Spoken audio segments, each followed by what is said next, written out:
Du-du-du. All right, so I'm Travis. I've been using R since 2008 when I was in Guatemala, and I didn't have Stata, and I needed to run a co-integration test, and I was like, free regression software. And then R popped up, and I started using it. I mean, since then, I mean, like R was already a mature project at that point, but since then it's really exploded. Its use has exploded in all sorts of different environments. Like for sure, the natural sciences have been using it a lot. Many of the social sciences have been using it. Economics, to some extent, are starting to use it more and more, and now you see a lot of businesses using it as well. So it's becoming a very useful tool. So preliminaries. So if you have RStudio booted up and you have the script file open, to run a single line in RStudio, you can put the cursor on that line and then press Command Enter or Control Enter, depending if you're Mac or Windows Linux. If you want to run multiple lines, you just sort of like highlight the lines and then press Command Enter, the same thing. If somehow you get lost, as in you should have run a line, but you forgot to, and then the thing isn't there that needs the current line to run or whatever, you can just, from wherever we are in the presentation, you can just hold Command Option and then press B in Mac or Control Alt B in Windows Linux, and that'll run everything from top to bottom, and then it'll fix any problems you have. And then anytime you're running the code and you see like a bunch of stacked pluses, so like here, that means that R is kind of waiting you for to close the parentheses. And if you didn't expect to need to close the parentheses, you should just press Escape, and then it'll about that piece of code, and then you can retype the correct code. It works the same way with quotation marks. Or if you have an open quotation mark and you forget to close it, then it'll just sort of like, you'll press Enter, Enter, and then a bunch of pluses, and you need to press Escape. All right, so the way that this training is structured is that it builds R from the ground up. So we won't be doing any statistical tests or work until at least the second half. So the emphasis is on R as a data manipulation tool, and also R as a programming language, because those are the two kind of most challenging parts of R as a beginner user. And once you kind of understand these basic concepts, it's really easy to sort of like go out into the world and go out into Google and figure out how to do a specific task. But I think it's really, I mean, because I assume y'all are like, very self-motivated and can sort of like learn on your own, but sort of like getting the basics of the vocabulary, getting the basics about how the language works is the purpose of this tutorial. So let's get started. All right. So conceptual framework of R. There are two types of things in R: objects and functions.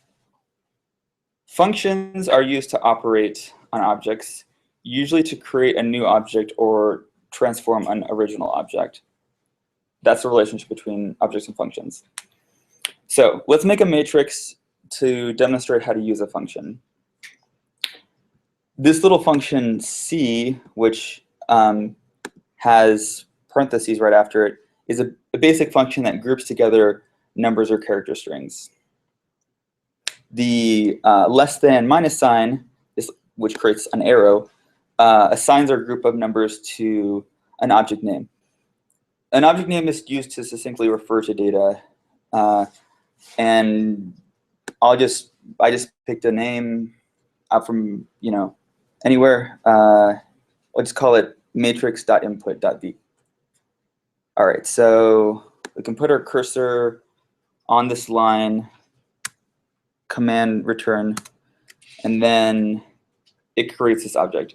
It assigns this object that we're defining with the C function into this name. So you can see that if you just put this string of numbers on a line here and run it, it just like prints out the representation of these numbers.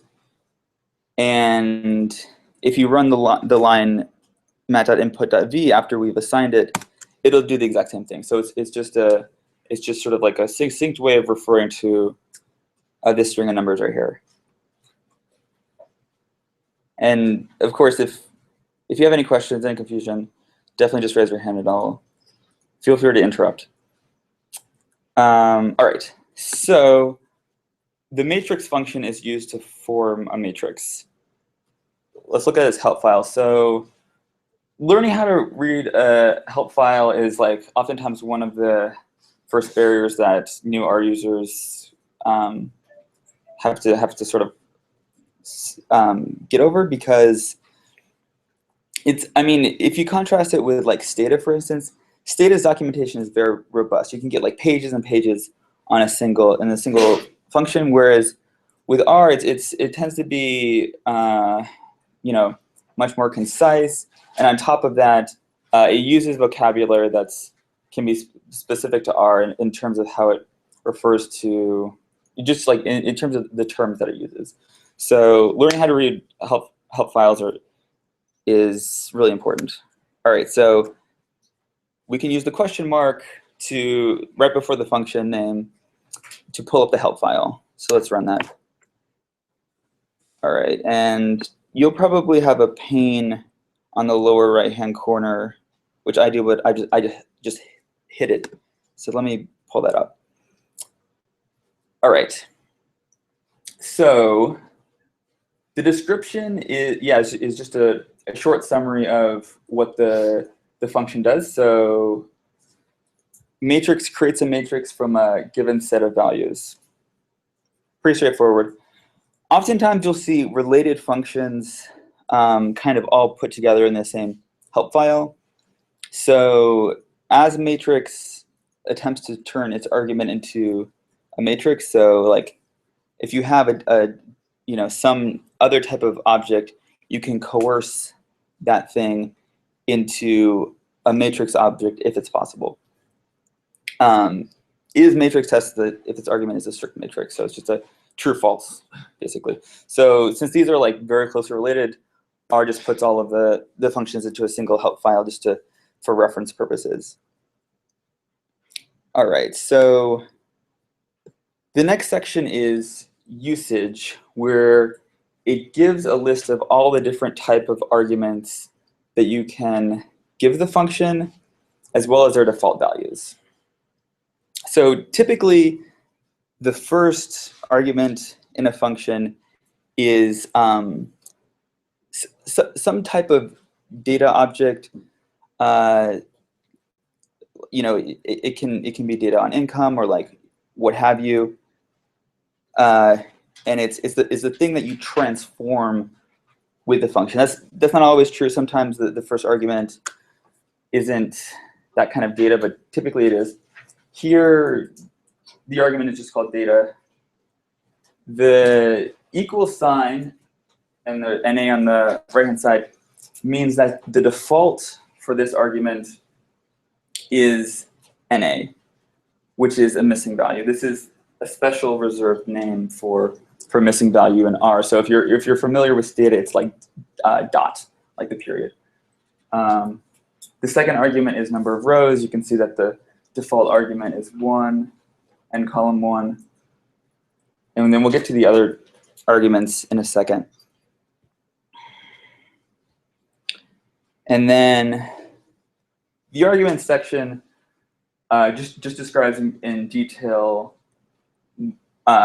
what happens when you supply a particular object as an argument to this function. So as I said, data is an optional data vector. So it's a list of a set of numbers that we're about to use in a second, and row desired number of rows, desired number of columns. It's it's a really good idea when you're first encountering a function to at least read up to this part, the whole set of arguments, because the set of arguments gives you an idea of kind of the whole universe of different things that you can do with this particular function. With matrix, obviously, it's pretty simple, but you can have functions with like a dozen different arguments that can kind of allow you to really customize what you're doing, to give you a ton of flexibility as you're writing your code. Okay. Details. Details gives information about kind of how the function thinks about your inputs and eventually what it's going to output at the end. So the very first note here is if one of n row or n column is not given, an attempt is made to infer it from the length of the data in the other parameter. So the idea is if you have a vector of 9 elements and you give it n row equals 3, then R knows that you want it to be a 3 by 3 matrix because 9 elements can only fit into, if you already set the dimension of the row, for instance, you know exactly how many columns you're going to have. So that's just an example of some functionality that maybe you wouldn't necessarily expect. So it's kind of like giving you notice that that's how it's going to interpret those arguments. All right, so this C also section is useful if you know the function name and you kind of you want to use a different function, but it's like kind of similar, it's somehow related. This section is really helpful for that because you can go to that function name and go C also, and then you might want a multi-dimensional array. So that's right here. Matrix is a special case of a 2-dimensional array. So if you're doing some sort of like 3-dimensional things, row columns in like whatever the z dimension, this would give you the answer to your question of what function do I use in that case. And then examples just tells you different ways to use the function. Sometimes it's like basic examples. Sometimes it gives you specific cases of like kind of special functionality. Like if sometimes there's maybe unusual behavior, like if it wants to warn you that your expectations might be different from the actual behavior, sometimes it'll show up in the examples. And you can just sort of copy and paste this and like run it directly in your R instance.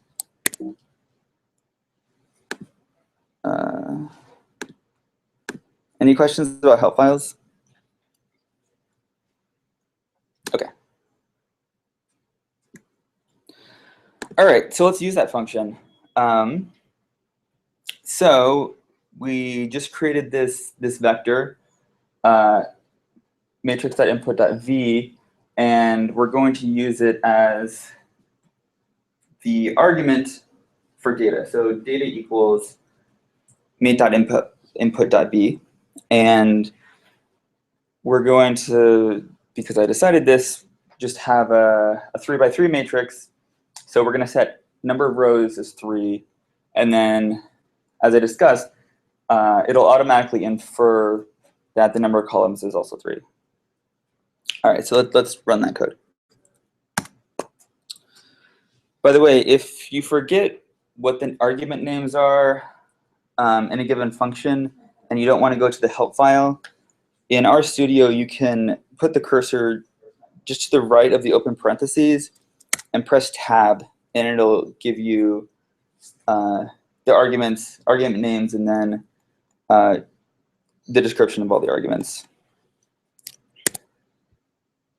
All right, so let's take a look at that matrix. All right, so you can see that our vector was transformed into a 3 by 3 matrix, and in addition to giving you all of the elements, I think I can increase them. In addition to giving you all of the elements, it also gives you it counts off the dimensions. So this is first column, second column, third column, 1, 2, 3. Just kind of if you're like reading a large matrix, just so you know where you are as you're looking at it. Okay. Is there any way to look at that matrix in some sort of spreadsheet form? Yeah. Yeah, we'll come to that. And all right, so what we did just before is we set the arguments by name. So up here we specifically said data equals, sorry, I skipped a step. So we also have, we had to supply the data argument and then the nrow argument, because those are pretty, I mean, technically speaking, we didn't have to give it number of rows, but in that case, it would just give like a column vector. But we can also change default arguments. So default arguments are things that the function will do automatically unless you specifically tell it to undertake some different type of behavior. So here, we're going to change the by row argument. By row is usually false, which means with the vector, it puts the first element of the vector in the first column, first row. The second element, first column, second row. So it fills the matrix by column. But if we want to instead fill it by row, then we change this to true. So you can run that line, and then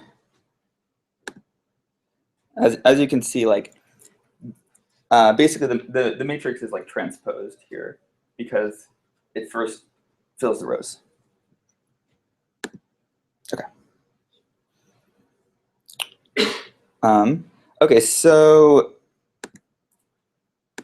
here we specifically asked R to set the arguments by name. Data nrow by row. We can also set the arguments by the order in which they appear in kind of this list of arguments. So let's use tab. So you can see that, yeah, again, the first argument is data, second nrow, third n column, fourth by row. We can just simply say, okay, the first argument, we want it to be this vector. The second argument, which we want to be nrow, is 3, and so forth. So you can specify these arguments by row, by position, or by name. It kind of depends on. It's totally personal preference. Obviously, doing it by argument name, you have to type things out more. But like if someone else is reading your code, then they know better what you're trying to do. So typically, what I do is just like if it's in a function with a bunch of arguments, I do it by name. But if it has like maybe 2 arguments or 3 or something like that, then just do it by position, and then anyone reading your code who's familiar enough with the function will know exactly what you mean. And the most common way to alter an object is to simply overwrite it. So just kind of in the function that you want to use, give the name of the function, and then give the same exact name on the left-hand side. So T is the transpose operator. So if I run this, it just transposes that matrix by overwriting the name.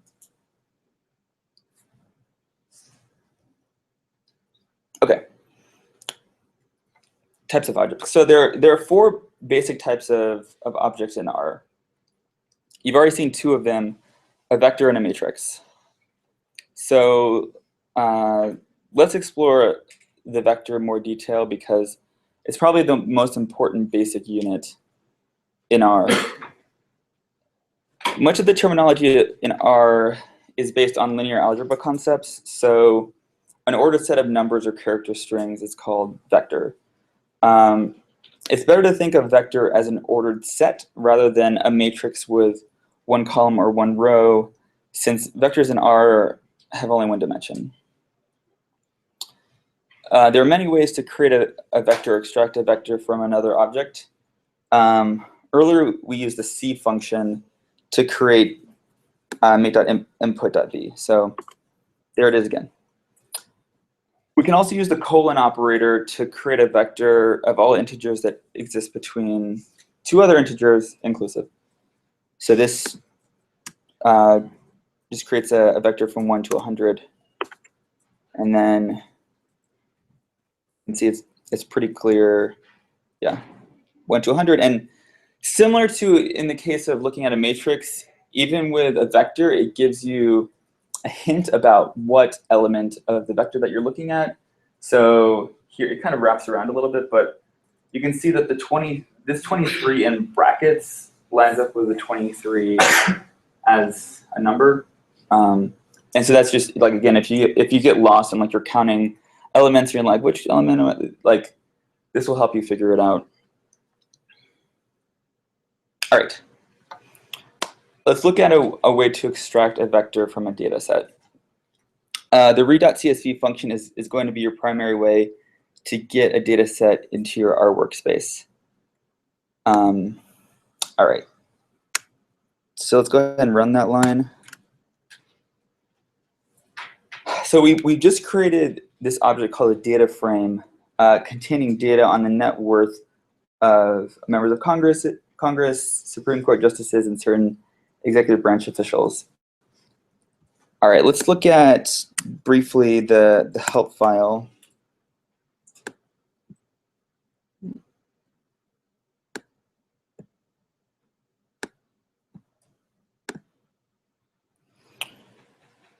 Okay, so like I mentioned earlier, oftentimes lots of related functions are all put in the same help file. So you see read table, read.csv, read.csv2, read delim, read delim2. So yeah, and this is going to be the primary way. I would say typically this is at least my primary way of getting data into R. So a CSV file is just comma separated value. It's extremely common way of sharing data where like pretty much any data processing program can read it. You don't need any sort of special conversion or anything like that. So as you can see, this thing has a ton of arguments, but these are going to be set by default. So you'll only need to kind of work with these if you're if you have like some kind of weirdly formatted file.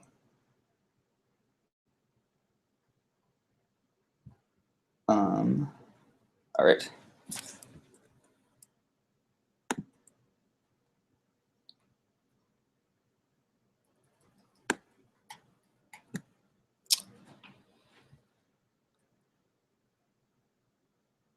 All right, so you can see I had like the file argument here, and here I'm matching by position again. It's just the first argument. It's pretty clear why that is. And then you can actually mix matching by position and matching by name. And so there's this argument called strings as factors. I set it to false.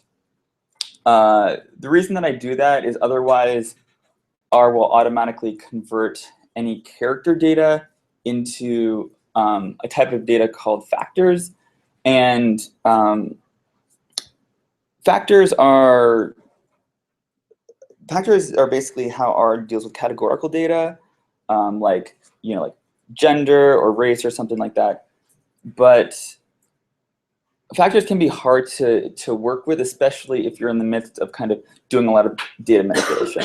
So it's really best, like until you like get really experienced with R, I always recommend to deal strictly with character data, because like factors have a lot of quirks that can really bite you if you're not watching out for them.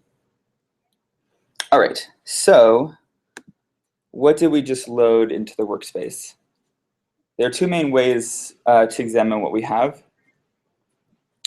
The first one is view, and this addresses Esteban's question of how can we look at this in a spreadsheet, kind of a spreadsheet format. So we can just run this line, and then it gives us this kind of spreadsheet representation of the data. So, you know, the top, it just has the column names, and then all the data you can scroll around. This used to be not so elegant, and that's why one of the reasons why people didn't like R, because it was more difficult to show you the data as opposed to Stata, but now RStudio has made it really easy. So if you want to like directly look at the data, it's right there. Another way of looking at your data is using the structure function. Yeah, so let's go ahead and use that. All right, so structure is it gives you a succinct representation of the data frame. So you can see it's data frame, 650 observations of 9 variables, and it has a name of the column. Again, it's kind of like wrapping around here, but name of the column, and then it gives you the type of data it is. So this is character data, this is integer, character, and it gives you the first several elements of each column. So it's kind of just a quick way to check what's going on with your data.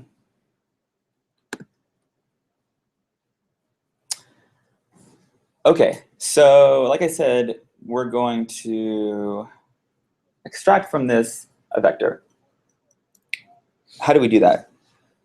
One way is to use this $ operator. So to the left of the $, you write the actual name of the object, the data frame in this case, and then on the right hand side of the $, you put the name of the column. In this case, we're just going to get the name of the governmental official. All right. So I think that structure is one of the most important functions in R, because it just helps you visualize what's going on with your data, and it just gives you a succinct representation, because you can try to like print the entire object to your console, but if it's a large object, it's gonna like scroll through like thousands and thousands of lines, and you're not gonna know what's going on. So it can actually be used on any type of object, not just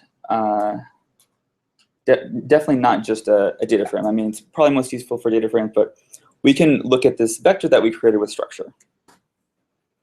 And here it just says, as we knew before, it's a character vector. It has length 650, and then it gives the first several elements of it. So it's pretty similar to the representation in the data frame structure, but it's yeah, it's not been separated from the data frame. Another way that we can extract the column is using this notation. All right. So like open square brackets, comma, quotation, name and quotation marks, it's very important, close square brackets. And like if we were unsure about whether or not those two operations create the same object, we can use the identical function. It's not the most useful thing in practice, but it's useful for pedagogical purposes right now. So it tells us, yes, these two objects that I just created are identical. All right, so what's going on with these square brackets? Recall that our concepts are usually based on linear algebra. So this is subscript notation, and it's a key concept in R that you will use constantly. So in words, what it's saying here is you give the object name, open square brackets, and then you can select specific rows, comma, select specific columns, close square brackets. So it's kind of, if you're thinking about a matrix, then like the first, the first dimension is rows, the second dimension is columns, and it's pretty straightforward. If the space before or after the column is blank, R assumes that you want all the rows or all the columns. So here I just left this space right here blank. There's nothing there. That means just take all of the rows, because I just wanted to specify the column. All right, so why do we want to use this kind of more verbose? Yeah, why do we want to use this more robust, verbose way of getting the vector instead of just using $? Well, the $sign operator can't be used to get more than one column at a time. So we can use this second square brackets to get multiple columns at a time. Right here, I'm using again this C operator, which creates a vector. So it creates this vector of characters name and chamber. And then that R interprets that as, oh, you want the columns that correspond to these column names. And then you can kind of create a subset of this data frame. Oops. So we can call structure on that just to take a look at what it looks like. So this time it's 650 observations of just these two variables, names and chamber. And so this is now a completely separate object. Any changes that you make to this is very important. Any changes that you make to this object do not return back to the original object that you created it from. So, I can change the values in this new object, make more variables in this data frame. It doesn't go back and affect the original thing. So that's very important. So if you want to make sure that kind of any of the changes that you make stay in a single data frame, don't create a copy and start operating on that and expect it to go back. All right. So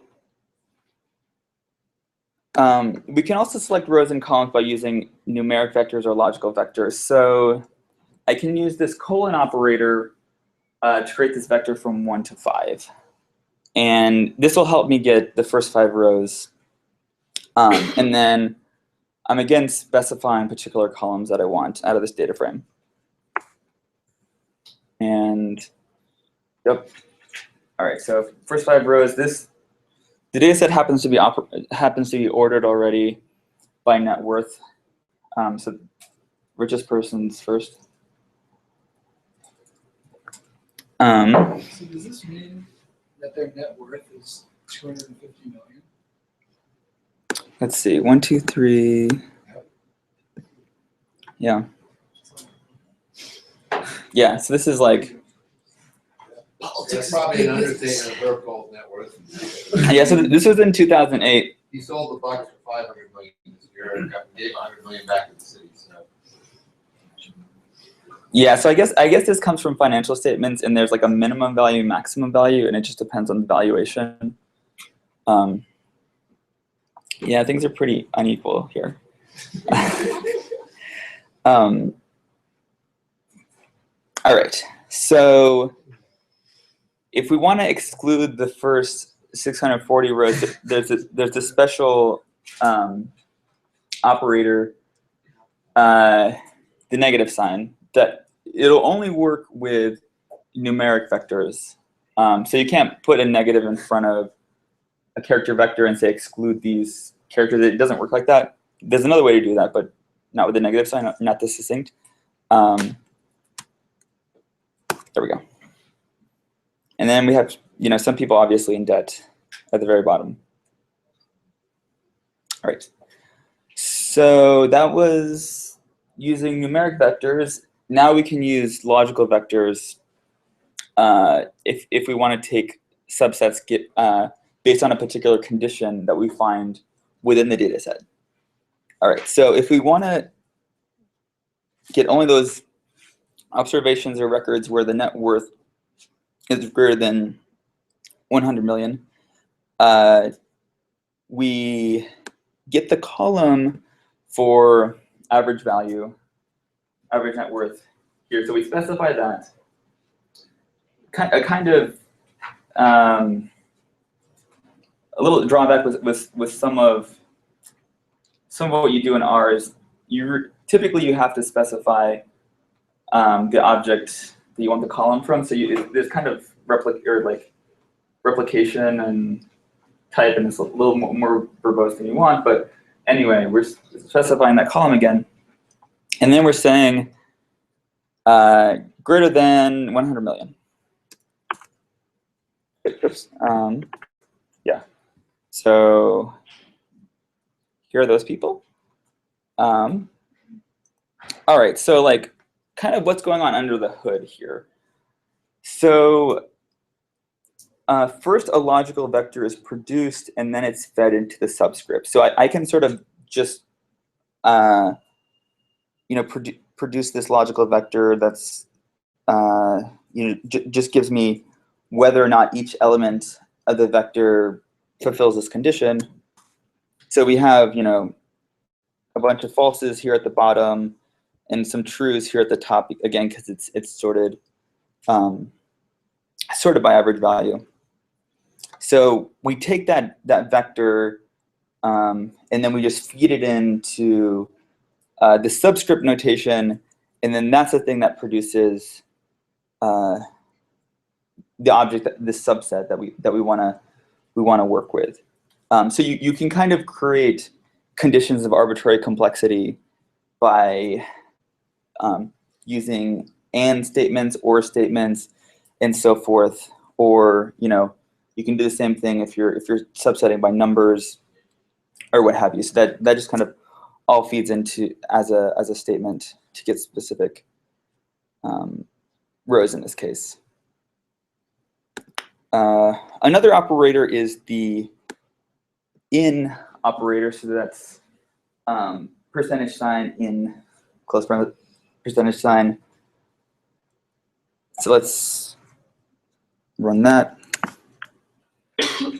All right. So this gives only people who are listed as being in the executive or judicial branches in 2008. The in function asks which elements of the chamber column are in the set of E or J. So this will really help your workflow a lot if you want to, instead of having to say if this column equals if this column equals J, or if this column equals E, or this column equals that you could write out a ton of lines and it'll be really annoying. This is a much more succinct way of doing it. So it's set inclusion, test of set inclusion operator. That's strictly for ORs, or can you use that for AND conditions? You would have to do it as, it tests each. Okay. It tests each single element at a time, each single left-hand element at a time. So is the first element of the chamber vector in this set. So like there's only one element to test. You could say like, is the chamber is like whatever. Is this person in the executive chamber or the judicial chamber, and net worth is above this? And you would use the and operator that we'll come to at some point. Does that answer your question? Yeah. Okay. All right. So the interesting thing about this subscripting is that it won't only give you the rows that you request, but if you use a numeric vector, it will give you the rows in that particular order. So we can have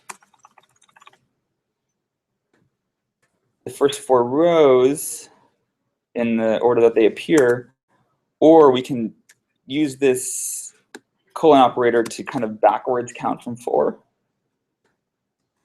And it'll give us those people in reverse order. So this feature is used for a lot of different purposes. One of them is sorting data sets by columns, and you can use the order function to do this. So if you want to order it alphabetically, this is how you do that. So as you can see, it's, well, technically it's first name, because sorted by first name, because the data set doesn't give us the names separate fields. And I mean, if you wanted to know what was going on under the hood, I mean, this is kind of hard to interpret, but basically it's telling R like, okay, where should I put each row in the order here? Anyway. All right. So until now, we've only assigned stuff to new objects. We can also assign stuff to parts of already existing objects. So let's do that with this chamber thing. I mean, S and H, I mean, you know, we could probably figure out what that means, but we might want to be more explicit. So this says for all elements in the chamber column, such as the value of chamber is S, replace those elements with Senate. So this double equal sign is test for equality, which that's different from test of inclusion, that in operator that we used earlier. This is exact equality. Yeah, and then we did the same thing for house. All right, we can do the same operation, but using slightly different notation. So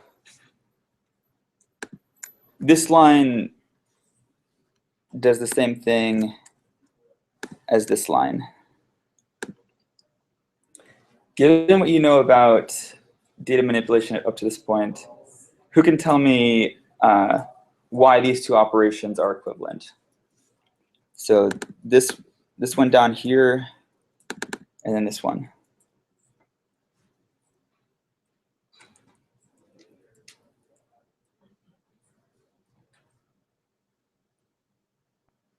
Because you've already specified the column with the $ chamber when you're in the first portion of that call. And then in the second one? In the second one, the chamber is redundant because that specifies the column, but you've already specified the column. Yeah, exactly. So for this first one, I explicitly specify column first with the $, and then all that's left is a single dimension. So I use these square brackets without having to put a comma anywhere in it, because it's a single dimension. So no other dimensions to work with. And here I just use the full matrix notation by specifying the column in the second part of that subscripting notation. So I mean, you'll see that this I guess you would say this feature of R all over the place. There is definitely more than one way to do pretty much anything in R. So it's, you know, kind of your choice is just based on personal preference, how many lines of code you have to use to write it, the likelihood that you're going to create a bug by using one method versus another, or efficiency, or like what have you. So you'll see this come up a lot, and so you'll be reading someone else's code, and you're like, I wouldn't do it that way, but it's just I guess it's kind of a learning experience when you see, oh, I didn't know you could do it that way. Yeah. All right. So we can name everything in R. What I mean by that is we can assign names to all elements of anything we're working with. All right, so let's create this vector called Greeks. So that's just printing out Greeks. And then I'm going to use this names function to change the names attribute of this vector. So this is, again, the concept of assigning something to an already existing object. So left-hand side, we specify a characteristic of the object that we're operating on. So Greek letters. Okay, so as you can see, now instead of just being this sort of naked vector, which is just the contents of the vector, now at the top of each element, it gives us the name. So anyway, just the first 5 Greek letters, and this can be super useful because not only as you're reading the console, what it'll tell you, what the name of the element is instead of just specifying it by number, but you can also refer to a particular element by name. So let's do that. So we're going to use this kind of subscripting notation. It's kind of similar to grabbing a column in a data frame, but here it's a vector, and we're grabbing an element of the vector. And then it gives us this gamma element 3.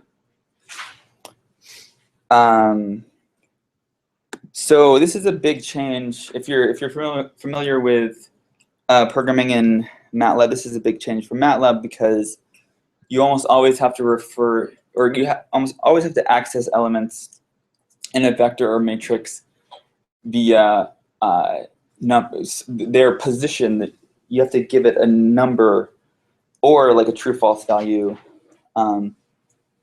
when you want to grab an element of a vector or a matrix. And like when I was programming for 637, it was really frustrating to like have to remember exactly which element to grab. Like, was it the 3rd element or the 4th element? And I mean, like, obviously that creates a huge possibility for introducing bugs. So instead, you can just like, oh, I want to take the sigma, like the variance parameter of my maximum likelihood. I don't have to like remember what position that is in the parameters matrix, in the parameters vector. I can just say sigma, and then you've got it. You can also do the same thing with matrices, so this column names and row names. And then before it had like 1, 2, 3, 4, and 1, 2, 3 when we had that matrix, but now it gives us names. And so if we want the element that corresponds to the B row and the population column, again, we just use this subscript notation, B in population, and it gives us the corresponding element. Yeah. So that's naming. All right, so almost every object or result of a function can be used as an input for another function. The standard parenthetical order of operation prevails. So like the innermost function is evaluated first. So this is just sort of an illustration of that. So I'm just going to be kind of building up this silly example of a arithmetic operation. So just calculating the number of rows in our data set, dividing by 100, and then rounding that. And then I'm going to repeat character vector, or not vector, just an element test, the number of times that of this arithmetic operation, test.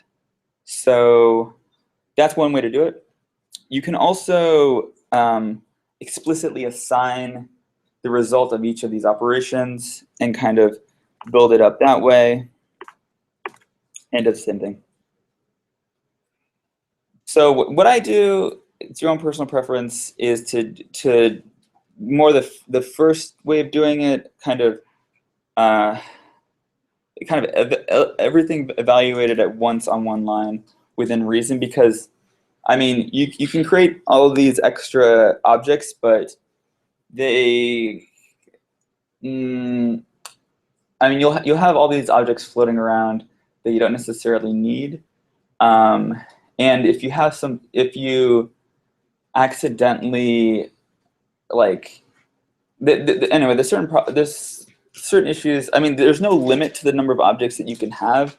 It's just like if you accidentally refer to an object name that shouldn't have been there, and that should have thrown an error as like not existing, and instead you had created an object with that name a long time ago, but just as an intermediate value, you can have problems. So again, it's just personal preference, but again, this is a illustration that every output can be an input. So I mean, we definitely saw that with the subscripting notation for data frames, and here, I mean, you can use it with this repeat function and then everything else.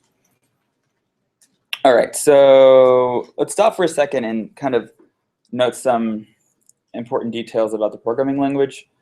All object names and functions are case sensitive. So like we created this 100.v object a long time ago, and if I capitalize it, it's going to tell me that it doesn't exist in the workspace. So it's case sensitive. Allowable object and function names can include letters, numbers, periods, or underscores. No spaces are allowed in these names.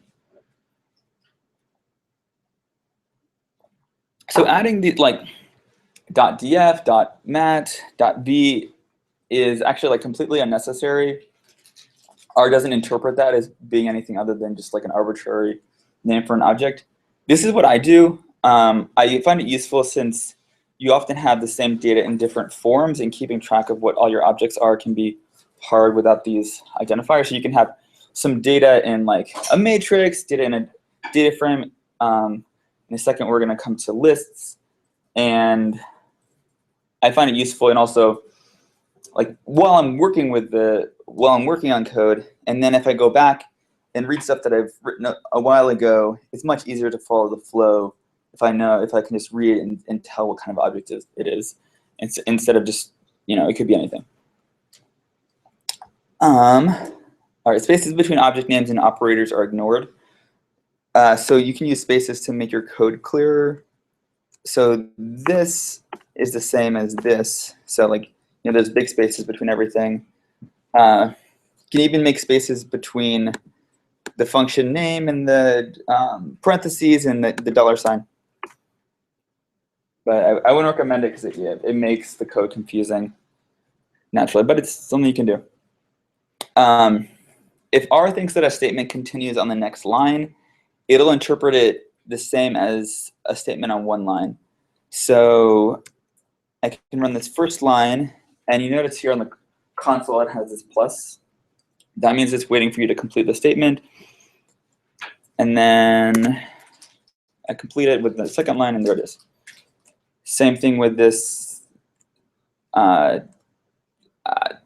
these logical operators. So I'm just saying, silly example, but true, and false, whatever. And obviously it evaluates it to false because one of the elements was false.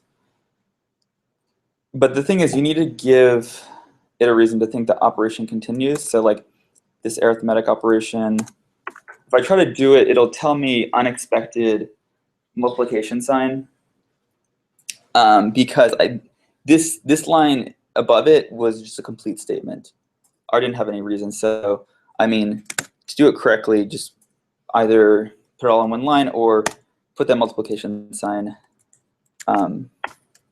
you know, at the end of the line, so it knows you're continuing. Usually, you'll kind of use this multiple line thing when you have like a long, like if you're specifying a bunch of arguments in a function. And there, it's really straightforward because, you know, it'll just look for the close of the parentheses. All right, so conversion between object types and data formats is pretty straightforward, but just be cautious. So I create this. You've been working with this data matrix, or sorry, this matrix, and I can coerce this into a data frame object with as data frame. And it's actually kind of hard to see. All right, so just using structured makes it more clear that it's a data frame. So it's really important to be able to convert your objects into other types. And then as logical, so ones and zeros, trues and false, some idea. And here's where like some caution is warranted. So I have this, you can have this apparent vector of numbers that happens to be encoded as character strings, but there was an element that was actually just a character string. It wasn't a number. I can even like, you know, put a number inside there, but it'll still coerce this element into, well, it'll interpret it as a missing value, the NA. It'll give you a warning here. The difference between a warning and an error in R is that an error stops the operation. If you try to assign the result of a function to an object and it throws an error, the assignment won't complete. That object won't exist. But here, a warning, this is just kind of for you as a programmer to know, oh, maybe something unexpected happened. You might want to check it out if you didn't want it to happen. It'll complete the operation. It'll just throw a warning at you. Okay. The main difference between matrices and data frames is that all data within a matrix must be of a single type, numeric, character, or logical, while each column of a data frame can be of a different data type. And that's really the reason that typically you'll be working with data frames, is that typically our data is coming to us as like, there's like some, what I want to say, there's some income data that's numeric, and then there's data on like what state people are living in, that's like character, basically, and then maybe there's what could be logical. Oh yeah, maybe there's like something for like has children or not has children, so that might be logical. And these things, you can't put them all into a matrix because it's just going to coerce. It's going to coerce the data into the lowest common denominator, in a sense, which in that case would be character. So it would like convert the numeric. So like it doesn't work. All right. So if you're using RStudio, the upper right panel lists the objects you've created in your workspace. So let's see if I can. All right. So like this thing right here. So let me squeeze this down.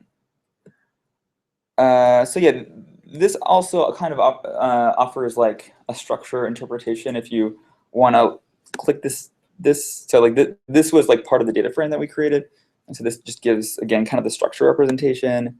It separates it into data, which I guess is data frames, and matrices and values, which are vectors, and then functions. All right. So that only works if you're working in RStudio, which pretty much everyone programming in R these days is using RStudio. But if you're not, you can use ls, which creates this. It just lists all of the objects that you have in your workspace. So this is all the things that we created. Yep. Okay. Control flow. So this is a programming concept. Control flow determines whether or not a given piece of code is executed, and if so, how many times is it executed. So it's pretty essential when you kind of want like branching behavior depending on certain conditions in your code. All right. So first example is if control flow. So it tests the logical test on something, usually like condition that an object fulfills, and then if it's true, it runs the code that's associated with that. So I can just highlight this, and the number of rows of this data frame is in fact greater than 400, so it spits out, yep, at the bottom. So it runs that. Here I just kind of test the opposite, is the number of rows less than 400, and then I can have an else statement in here as kind of a, yeah, kind of as part of this if structure. And it runs the else part if the logical test evaluates to false. So because it was false, it ran this piece of code right here. It did not run this piece of code because the logical test evaluated to false. So we can also, R also can exhibit this looping behavior. So this is called like a for statement. So anyway, this for I in, so this is a vector, 1 to the number of rows of this thing. So for I in this vector, where each time it evaluates this statement, and it's going to evaluate this statement the number of times that's the length of this this vector that we created, it takes the value of the particular element and it substitutes it in I. So here it'll just take, the first element of this vector is obviously 1, second one is 2, it's pretty straightforward, and so it'll substitute that for I. So it's kind of like I is like the object, and then it just changes it as it's looping through.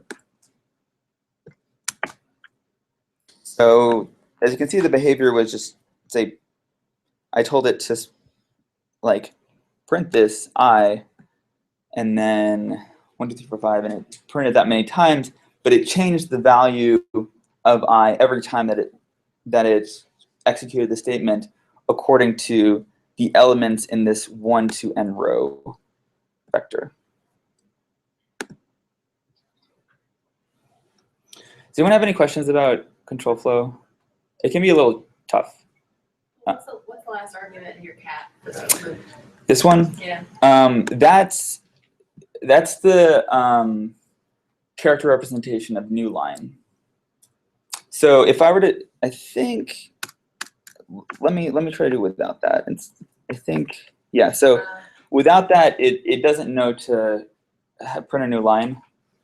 And so yeah, that's how R represents new line, because you can't really represent the new line by just sort of like open quotes and then like return. I don't know what that's going to do, but I don't think it's going to do what we want. Oh, okay. It does something, but it obviously doesn't do the exact same behavior because it has this open space. Anyway, the way that, I mean, it's very common, like this backslash and n represents return, and then like \t gives you tab. So like put the tab between everything. Anyway, it's a common feature of programming languages to use this \/ to represent characters that are not, you can't really represent typing, like white space and so forth. Yeah. Any other questions? Okay. So yeah, R has this full suite of control flow features like while, break, next, switch. So if you've been programming in MATLAB and using control flow, R has all that stuff. Okay. Constructing functions. So the basic structure of the function. I have a Yeah, question. yeah. If you wanted to use like for in loop, for the loops, I usually use the print function. How would you do what you're doing, like print this I, but using the print function? Or print command? You would pretty much do the same thing. I think this will work properly. Well, yeah. Hold on. I think this thing will fail, but I know how to fix it. Yeah. Okay, so like this cat function, it like automatically sticks all of the character arguments together. But print, it wants a single object. So you can't just do this like here I said print this I n as like separate arguments. It doesn't want that. So you can use paste to put all of the elements together. So this should work. And the difference is that print prints the object representation of this thing. So the object representation of this character string is, it's like a vector, so the first element, and then it has the quotation marks, and then the n is like explicitly printed. So that's the difference between cat and print, basically.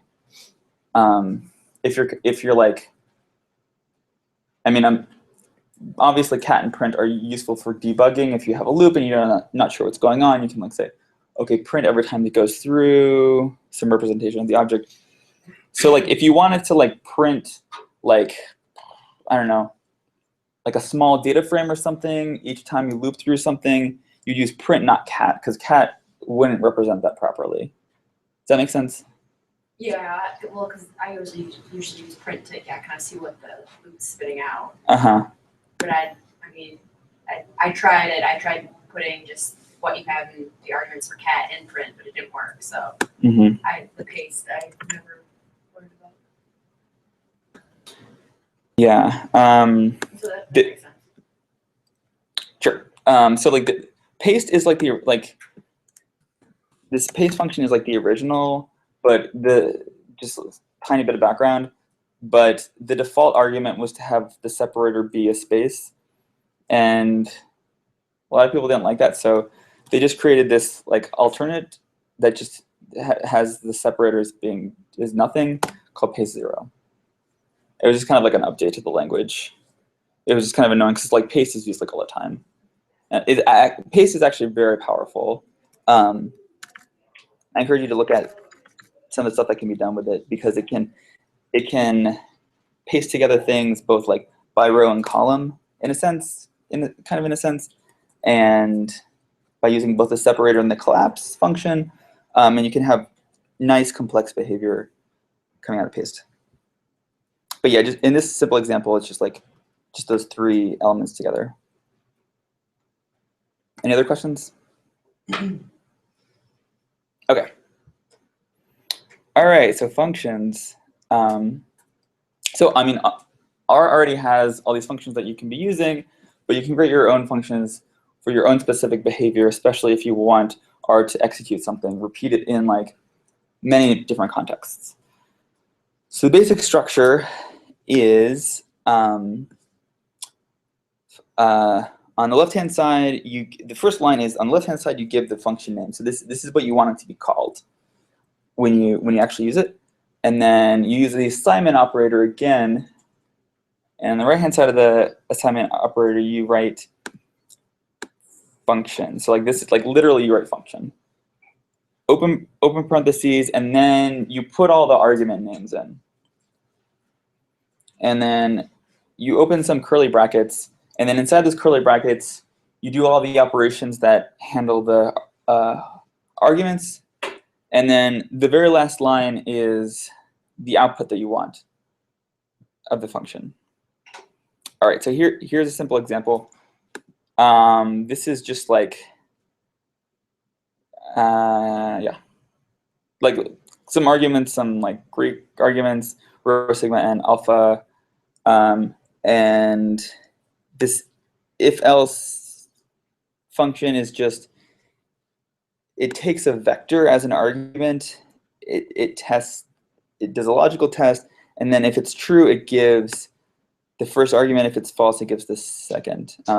This isn't a particularly widely used function, but in this case, it's useful because I'm going to create a line with a discontinuity, and this is what's going to. So,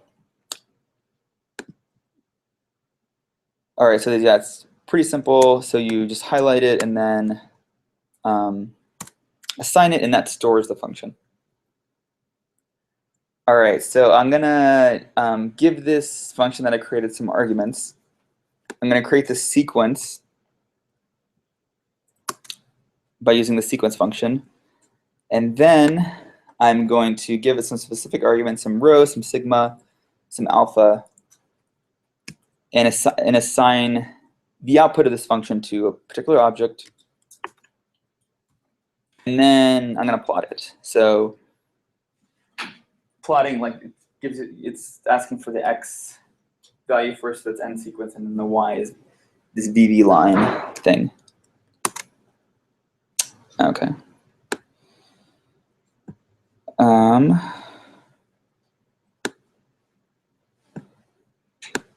Yeah, it's telling me that it's getting too squished and it's having a hard time.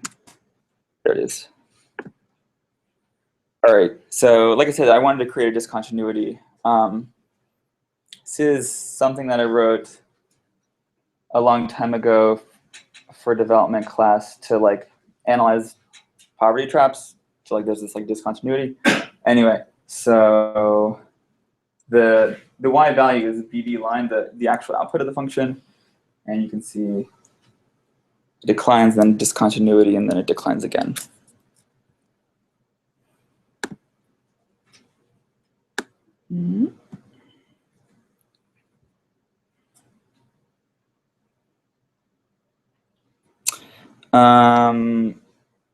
Questions about functions. You're not necessarily, I mean, in the beginning, you're not necessarily going to be writing functions, but eventually you'll want to be writing them, and just understanding how that they're structured can help you with using R in general.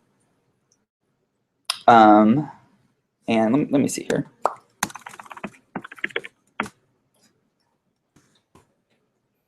An example.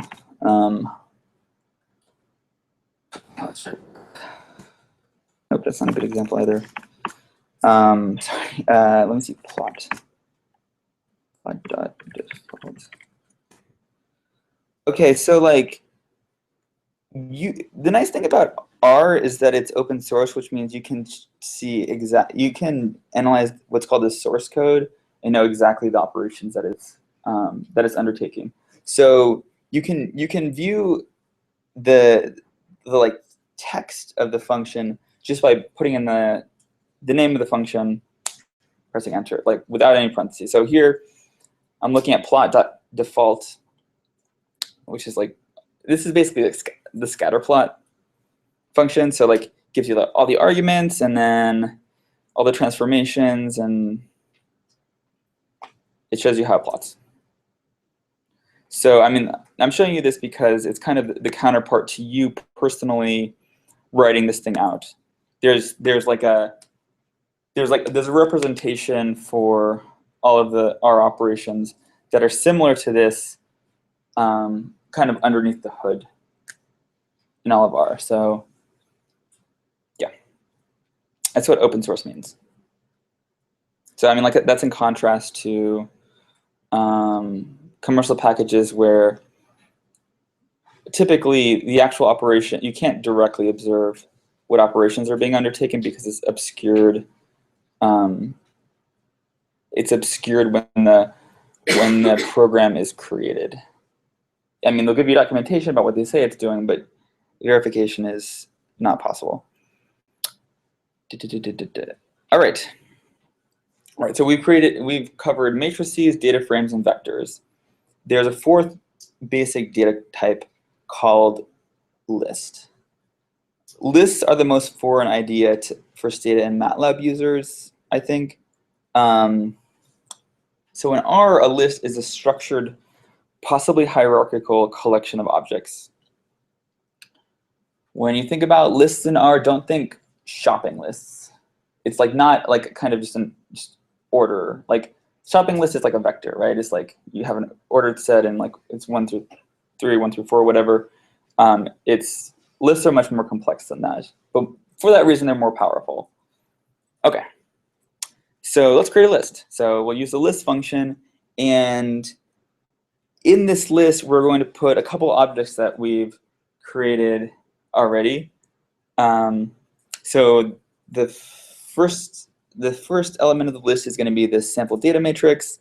Second is going to be this 100 vector. And the last one will be a chunk of the data set net worth. And we're going to assign it to this object called kitchen sink. Okay. And then to complete the kitchen, we're going to have this vector of character vector, stove, fridge, toaster, and then inside of that list, we're going to put another list. Done. And then this is where structure really comes in handy, because we just created a pretty complex object that's hierarchical, right? Okay, so this thing says that it's a list of 2 elements. So we have the first element is this character vector, stove, fridge, toaster, and then the second element is itself a list of 3 elements. And these 3 elements are, if you recall, the sample data matrix, it's 1 to 100 vector, and then I know this is probably a little hard to read, but you'll kind of get used to it, I guess. And then this is the data frame, and then the data frame itself has like a, there's elements inside the data frame, so it represents things that way. All right. So you want to store this collection of stuff, and then you want to access it. So you can use this double square bracket notation to get a specific element of the list. So if I want a second element of the list, just use 2, and then that I'm using kitchen sink again, and that was the 100 vector. And then if instead I want just a chunk of the list, I use single square brackets, and that will give me a list of the first and second elements here. So it's kind of a subset of the list. This notation can be a little confusing, like knowing when to use the single square brackets and the double square brackets. Again, the double square brackets is when you want the element itself. If you want to have the elements inside of a list structure, then you use the single square bracket. So this thing, all right, let me run structure on this. So this thing says, it's just kind of this naked vector. But if I have single square brackets, it says a list of 1 element, which is that vector. So it's subtle, but it's an important distinction. I know I struggled with this for a little bit, understand what's going on. And importantly, where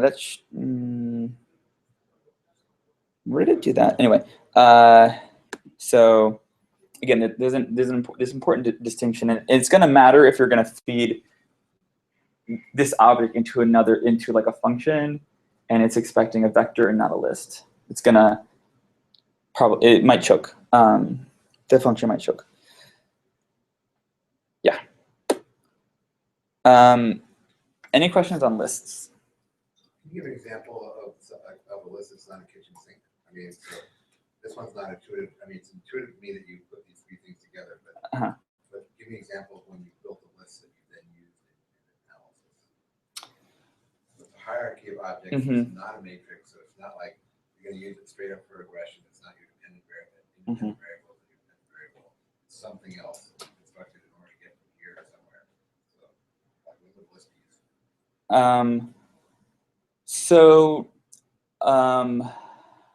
I'm trying to think of an example that I can explain. Explain really simply. I think maybe the best example is. I have one. Yeah.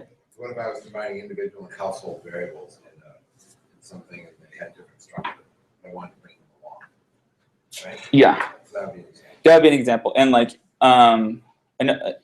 I'm trying to think of an example that I've created that is easy to explain, but like you'll see.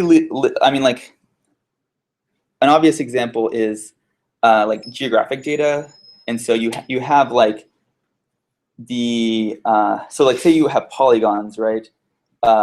And you have these attributes associated with polygons, like there's this many people in this geographic unit.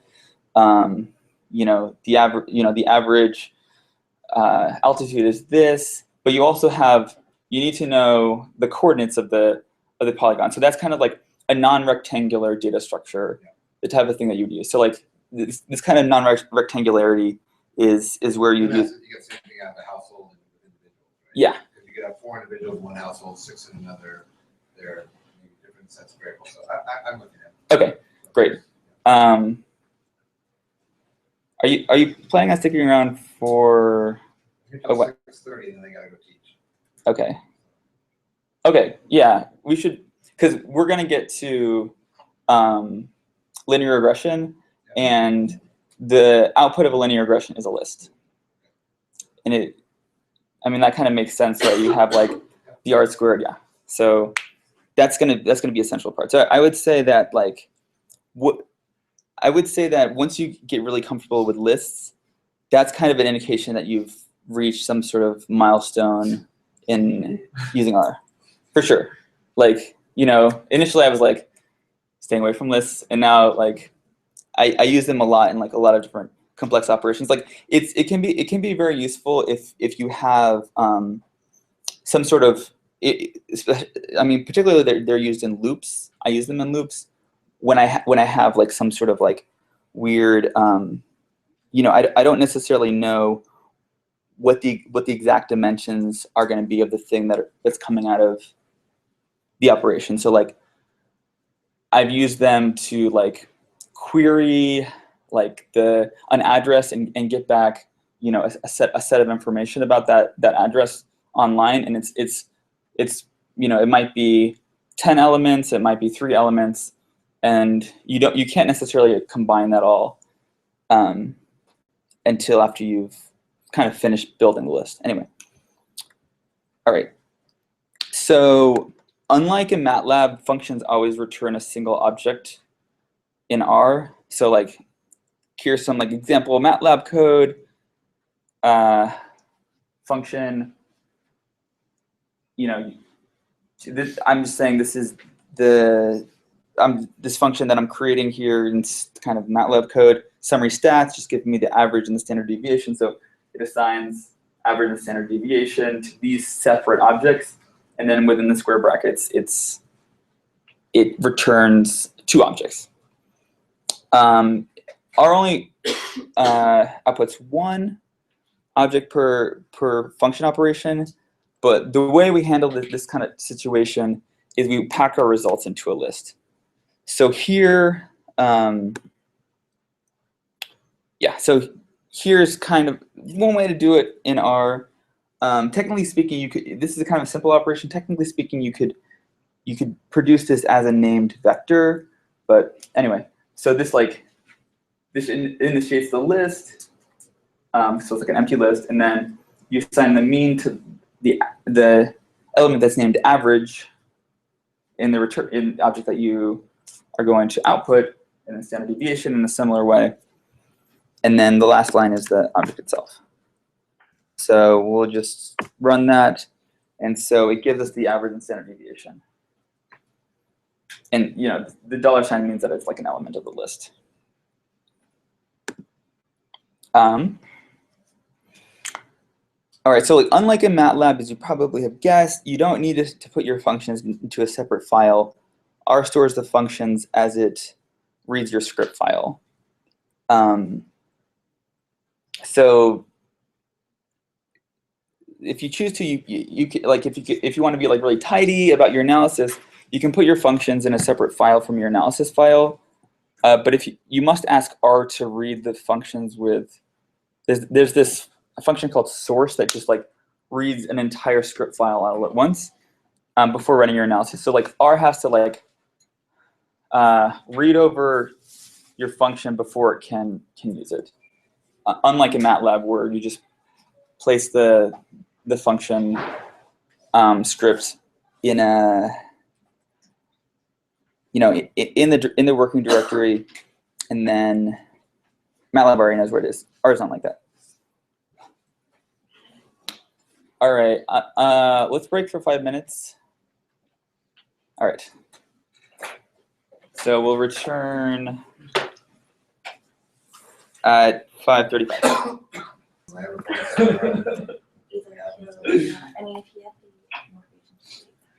Okay, so yeah. So do you think if not right after this, maybe at another date, you could go a bit more in depth with for loops? Yeah. Because I'm still kind of lost. Yeah, I could probably do it afterward. Yeah.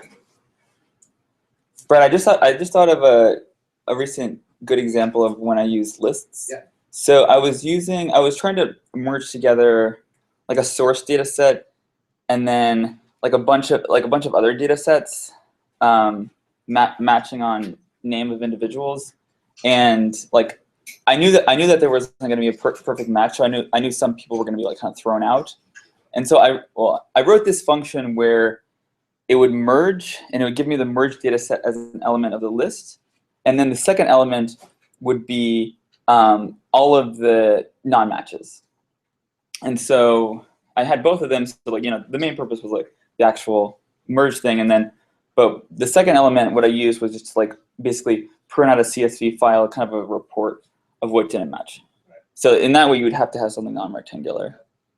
So in a list, there can be you can have data sets in a list. Definitely. So like what you said, you printed the you printed kind of your subset of data set without the rejects, Mm-hmm. and then the second item in the list was just like a vector of your rejects or another. It was part of the data set that I wanted to merge onto this like master data set that was rejected. Okay. Yeah. And so then when you have the list, you could call out that first item and be able to play with it like a data frame. Yes, exactly.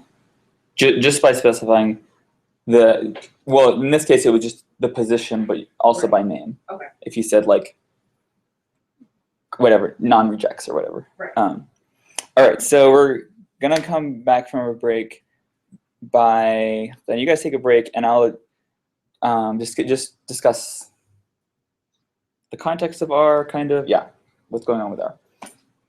All right. History of R. So around 1980, this closed source predecessor called S came out of Bell Labs. If you're not familiar with Bell Labs was kind of the Google of that era. So it was like doing all these like advanced in all sorts of fields, doing all sorts of advanced research. So S just statistics. So closed source meaning you couldn't look at the actual operations that this program was doing. In the 1990s, two statisticians from New Zealand developed this open source implementation of S, which open source implementation basically means the same thing as S, but you could read the code, called R. And then in 2000, the first production-ready release of R came out. So R is written in R itself, as you saw, C and Fortran, if that matters to you. So, all right, R excels at handling and analyzing. So advantages: R excels in handling and analyzing non-rectangular data like geographic network, web scraped, and XML. Lists are obviously the natural containers for this type of data. R is very popular in statistics departments, and cutting-edge techniques also often appear in R first. And for example, like R code is published with journal articles describing techniques or as add-on packages, especially among statisticians, but also increasingly among econometricians. So there's over 5,000, like a lot more than 5,000 at this point because this was written a bit ago, over 5,000 packages in the Comprehensive R Archive Network, CRAN. So these are basically extra functionality in R that's beyond just what you get from downloading base R. So almost exact exponential growth, at least between like 2000 and 2012. Almost linear in the log. All right. Yeah. it's beautiful to behold something like that, right? All right, so another advantage is R is known for excellent graphics. So this is just sort of, I think this is probably some sort of spline or lowest fitting. This is made with this graphics package called ggplot, which is very popular. Here's like a GIF that you can make with R. What package is that from? This is just base. There's a package called animation. I think that this is probably made with that. Yeah, but the actual plot is just base. Here's some more stuff. This is like weather data. This is a dendrogram, which is like, anyway, it calculates like distance, and it creates this tree format to like basically get at the sense of observations being close to each other. This is like a calendar heat map of like the stock market. This is for more weather data, but geographic. ggplot again. And it turns out that some of you have probably seen this, the famous Facebook connections map made in R by an intern. And then this is, there's some interactive functionality. R's graphics interaction isn't quite as good as MATLAB, but it's pretty good. I made this. It's like a, it's like, this is actually part of the like poverty trap little simulation exercise. This is like the set of the parameters that generates a poverty trap. Okay. So among the advantages of R, it's large and rapidly growing user base. This is just a graph of the use of R on Kaggle, which is a platform for like these data prediction competitions. So like R is number one. This is from a couple years ago, I think, but this is R is number one, and then MATLAB and SAS and what have you. So in certain environments, it's pretty dominant. All right, so hopefully this works. So there's this newish add-on feature in R that the same makers of RStudio made, called Shiny, which is interactive data display. And it's like kind of like a web app. It's just like HTML, and you can just sort of like change different parameters. Let me see if I can do it right here. So I don't know what this is. Geyser eruption duration. So the number of bins in the histogram, let's put it to 50, and then it just changes dynamically.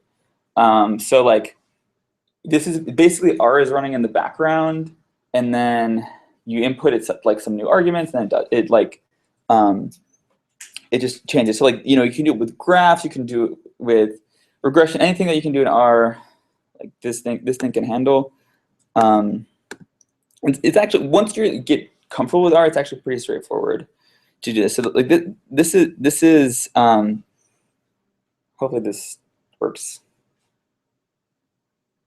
All right, so this is something that I wrote when we were campaigning, and I guess we're still campaigning for higher pay for graduate assistants.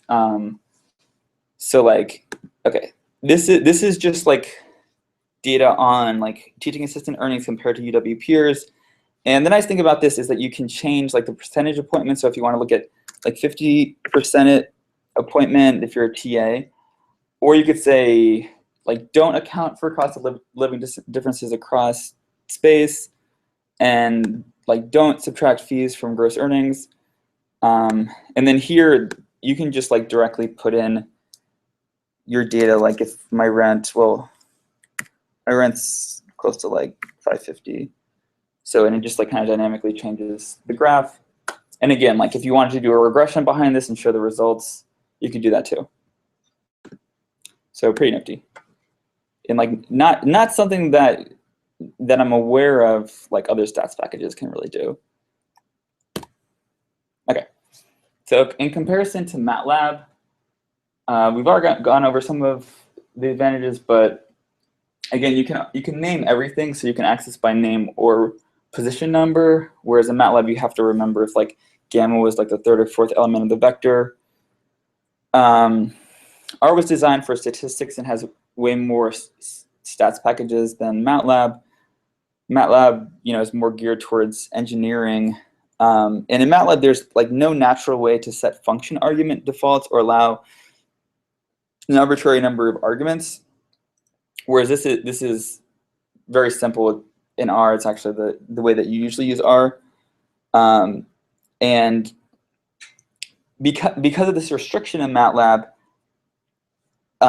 typically when you're using functions within functions, the solution that a lot of people adopt is to use global variables, which it can be dangerous. Like seasoned programmers always advise against global variables for various reasons that you can investigate. But in R, like the scoping rules allow you to easily pass arguments from the top level function call all the way down to any of the functions nested within it. So if you're, Matt, you're taking 637, right?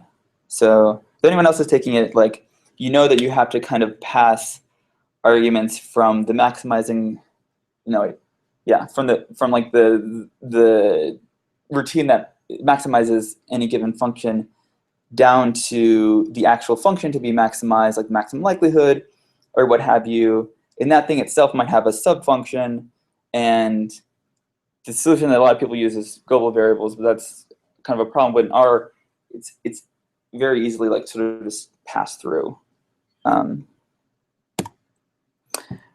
Versus Stata, Stata only allows like one data set at a time in the workspace, whereas as you can see in R, like kind of an arbitrary number of data sets, any number of objects, and then it's often easier to write your own statistical routines or tweak existing ones in R than Stata. So in R, if you have a statistical routine and it does mostly what you want to do but not quite, the great thing about open source is that you can directly modify that and say like do something a little different, give me the output, and then you just create a new function. And with Stata, you can't go inside and make it do something slightly different. You kind of have to write from scratch. Okay, so some of the drawbacks of R, there's a small network in econ still. It's definitely growing, but Stata is still dominant. So just in terms of collaboration and so forth. So the thing about open source is that the accuracy of add-on packages is verifiable, but not necessarily verified. Closed source is unverifiable, but assumed to be verified. So like, you know, commercial, so like, the thing is anyone can just like directly read our source code. When I download a package, I don't do that because obviously it would be very time consuming, very labor intensive to actually like verify it's doing exactly what it says it's going to do. But it's possible, but like closed source, it's coming from a you know, commercial entity. They kind of have a reputation on the line. So like it's assume that it does the right thing, although you can't directly verify that. So yeah, I mean, commercial packages can also sometimes get the wrong answer. And then kind of, yeah, counter argument is that, you know, no one trusted open source Linux initially, and now like 70% of web servers worldwide use it. Partially because it's open source, so that the like security features can be directly verified. I mean, kind of, you know, like a rule of thumb is, you know, if there's a package out there that's like not many people use it for like a very specialized statistical technique, the author of the package is always listed, and so you can, you know, see what institution the person is associated with, and like, you know, just kind of get a sense, I guess, whatever, use reputation as a proxy for correctness. And then, yeah, documentation is, like I said, it's less detailed than in commercial packages. So the development of R is kind of chaotic because there's not any central body that's saying, okay, we need to develop this package and this thing. There's a lot of duplication of functionality. Like, okay, so let me see. So a lot of people want to output their tables to LaTeX. And I think, yeah, so there's like here 5 different packages that do it, and they don't necessarily all cover all of the statistical models within every package. This is just sort of like a table specifying coverage. So some of them, whatever, some of them do GMM, so, you know, and others do nonlinear, I think that's nonlinear squares or something, panel data. Anyway, so kind of duplication of functionality. It's hard to get rid of outmoded ways of doing things because current code relies on it. So it's kind of like typically in base R, which is what you've downloaded, there's people prioritize backward compatibility. So like if there's a weird thing that is characteristic of R, rather than fixing it and then like breaking a bunch of code, they just sort of like let it stay. I mean, not that anything is incorrect, but there, as I'm going to show in a moment, there's some weird kind of quirks. And on the bright side, the open nature of the R ecosystem encourages competition. As economists, we love competition. So, you know, you definitely see this. I mean, I've already seen this in a lot of different interactions. Like, you know, many years ago, someone invented this new like graphics package called Lattice, and you know, everyone like, it got a bunch of awards, and like, everyone was like, oh, this thing is so great, like it's, you know, it's gonna revolutionize graphics. And then a few years later, someone else released this package called ggplot, and like everyone was like, oh, this thing is even better. And then, you know, people switched over to ggplot, and so, you know, in kind of a closed ecosystem like Stata, you can't have this sort of like people voting with their feet and so forth, and like going to which package. And we've also kind of seen that with just like the Shiny app that I showed you earlier. Like, you know, this company that also wrote RStudio saw this opportunity and just like jumped in there, and then this created this like really great, really great expansion of the functionality of R. How they were awarded for that? RStudio? No, Shiny, whoever they are. Oh, they have like trainings, like corporate trainings for how to use RStudio, where they make money, and also like this sort of hosting is like at a basic level is free, but there's like a limit on the number of hours per month your our thing can be running. It's like 24 hours a month, and then if you want more than that, then you can pay for more. So companies that are using it intensively pay for the service. Yeah. Potentially. Yeah, and like Microsoft, well, this company called Revolutionary, no, something anyway, Revolutionary Analytics, something like that, started developing this like kind of souped up version of R that was more powerful, like in a kind of computational efficiency sense, which they charge for people to use, but they released like a kind of less souped up like open source version, and then now Microsoft has bought them, and it's like Microsoft is like making this a centerpiece of their analytics and all this.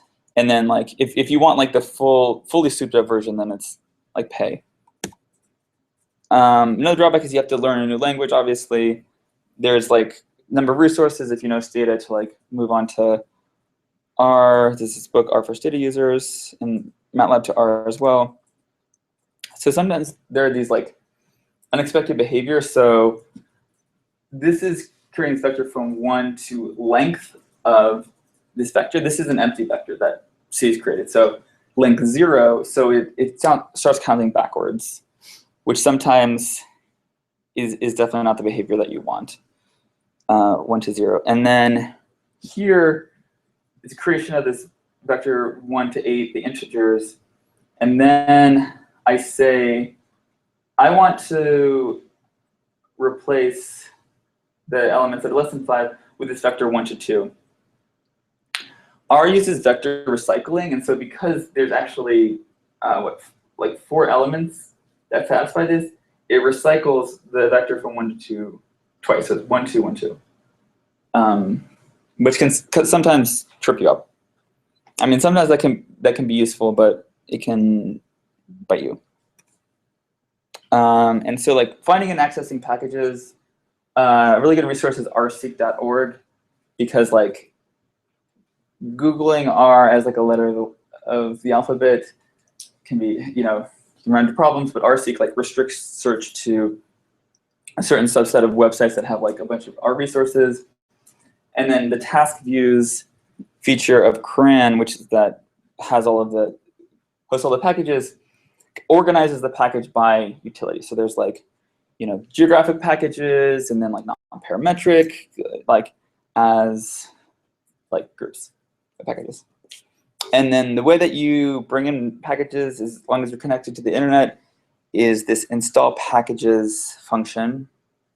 And then that downloads the package to your hard drive, and then to actually bring it up into the particular use of R, or the particular instance of R that you have running, you use library. So this is like quanti-regression, I think. Also, it's not always obvious about how the different functions and object types within a package fit together, because like the help files, they're kind of sparse. So usually with packages, there's this file called vignette, and that gives a lot of examples of how it's used and kind of the theory and the math and everything. Yeah. So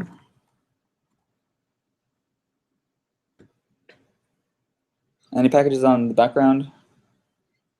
Sorry, any questions about the background? Okay. All right. All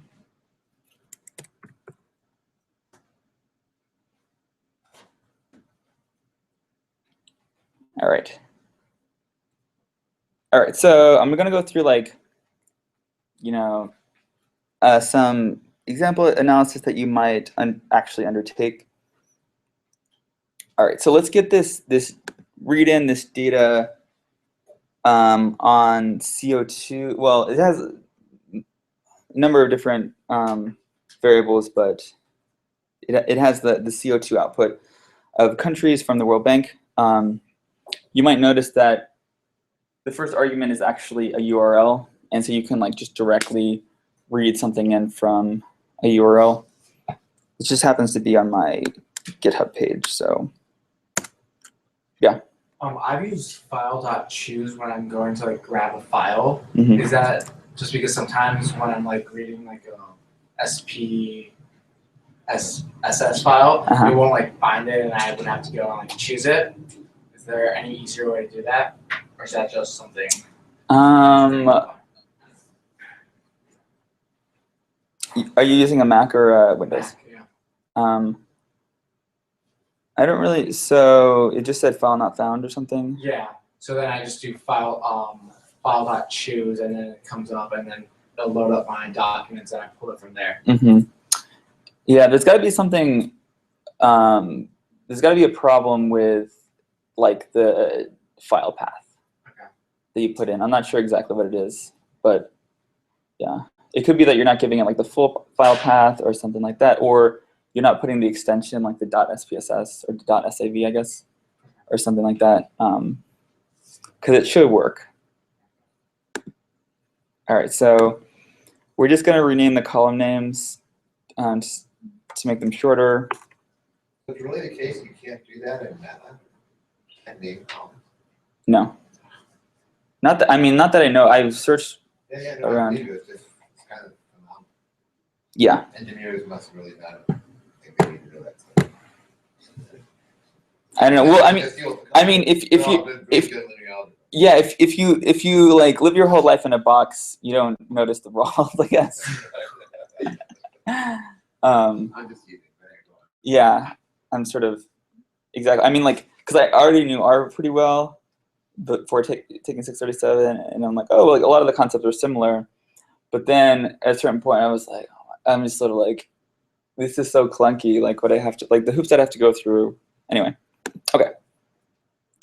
All right, so let's run an OLS. So LM is the function that you use to run ordinary least squares, just stands for linear model.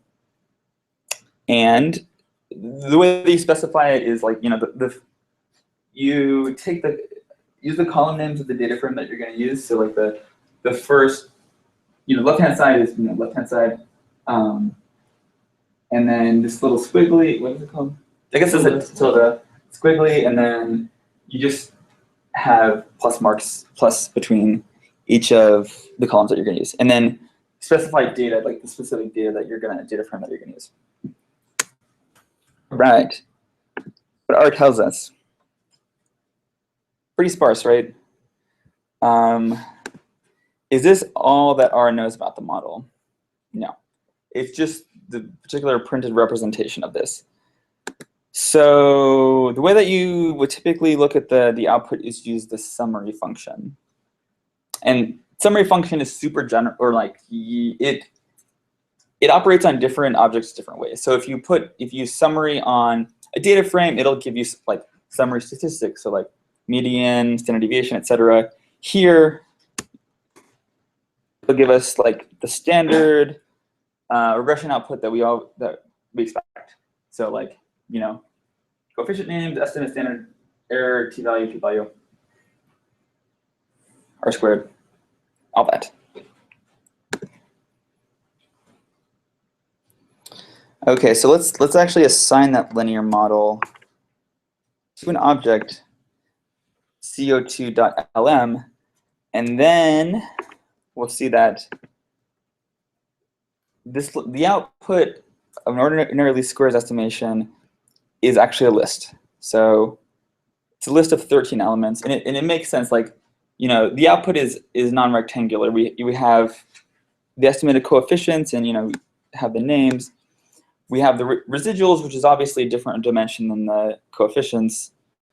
The rank of the matrix, the QR decomposition, the you know, degree of freedom, and then somewhere in there is the variance covariance matrix. So you can access the coefficient values directly with the list syntax. So these are the coefficients, and then again, they're like named values. Or you can use the coef function for convenience. It's basically the same thing. The main advantage of using the coef function is that, you know, there's OLS, and then there's like maximum likelihood based models, and then there's like GMM and so forth. And exactly where the coefficients are stored within those objects aren't necessarily always going to be the same. So the coef is like, it's equal, it like operates basically the same on all the models, regardless of the internal structure. That's why you want to use it. And kind of similar for residuals. All right, so this is just a little bit of code to either install some packages or load them if they're already there. And so this is just correction for heteroscedasticity. So the standard errors are different. Yeah. All right, so the table function tabulates things.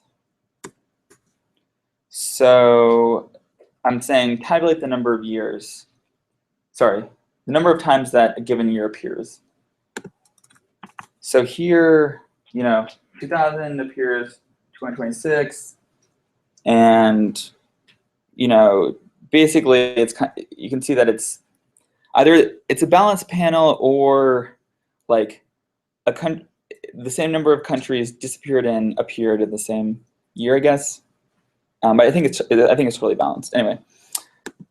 And then you can do a cross tabulation by specifying like two different vectors. So let's tabulate the number of countries with GDP per capita greater than 3,000 by year.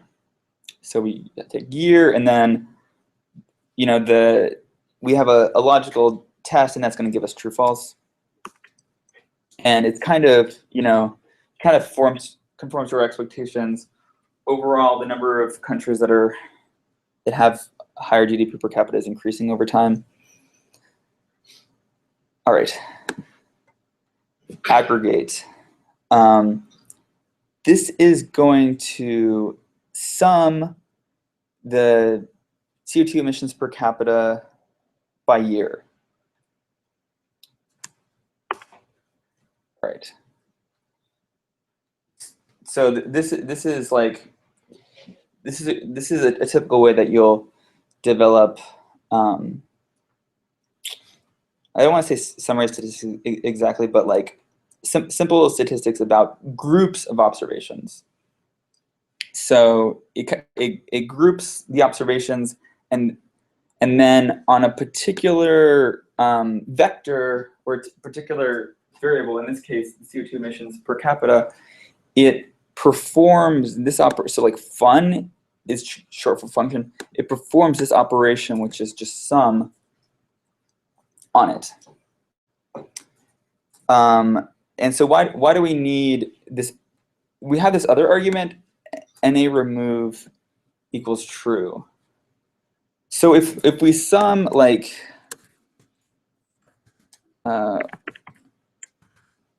if we sum a vector that contains a missing value, it'll just give us a missing value back. But if we want to ignore it, then we kind of remove the missings first and then calculate. This argument, so this is like maybe a little advanced concept, but this argument does not appear in the list of arguments from aggregate. So yeah, so here are the possible arguments, actually just these ones in purple for aggregate x by, and then this ... And at first I was learning R, I just thought this, oh, whatever it means, like more arguments or something. I just kind of ignored it. This is I mean, like as you're getting more into R, this is kind of important and is very powerful. So I was talking about passing arguments from the top level down. And so what this ...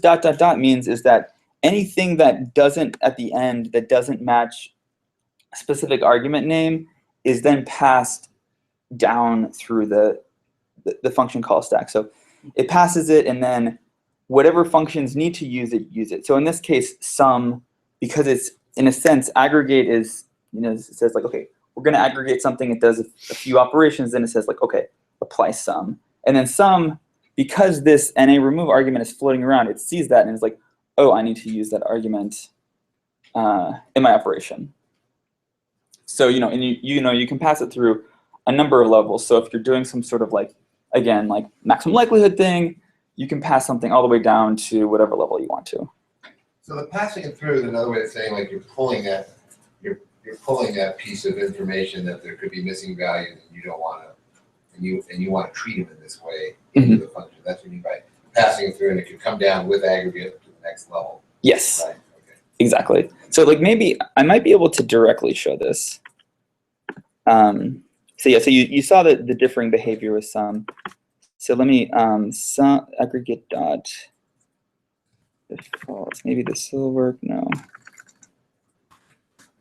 Or some of the okay. Yeah, I'm sure this looks like gobbledygook to you guys, but That you can instantly process. yeah. So let me return aggregate. Okay, so like function. So like where is fun used? Who's up? Well, I think just like fun, like capital letters. Right there, yeah. Well, that's so I'm looking for capital letters fun because Gets matched that font. It's even further up. Right there. Right there. oh match. 5th row, yeah. Oh, okay. I think this actually they're doing it in a sophisticated way. I think this match fun does it. Oh, here. Yeah. No, I think this might be it. So like this, I think. Anyway, I think this might be it. So you see this fun equals, and then this dot is, and it's sticking it as an argument to the function.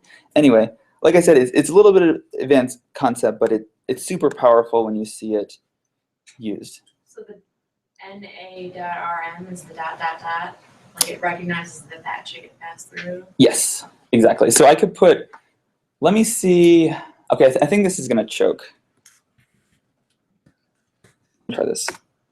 No, that doesn't choke. Okay, whatever. So like this argument gets passed through and ends up not being used.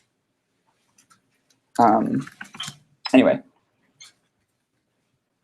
Right. So this is just an example of like doing the same operation on 2 different columns. So I just use cbind, which stands for column bind. These 2 columns together, and then so I do this operation on. I calculate. Okay, so for a particular year and for a particular fertility level, I'm calculating the sum of CO2 emissions per cap and GDP per cap. I guess I should really be doing mean. That probably makes more sense. But anyway, so you can sort of like build this complexity out by like aggregating on multiple levels. Why is it only giving you results for the first 4 years? I think that's I think it's only up to. It has a 4 and a 5. Oh, it does, doesn't it? It could be because of some missing values issues.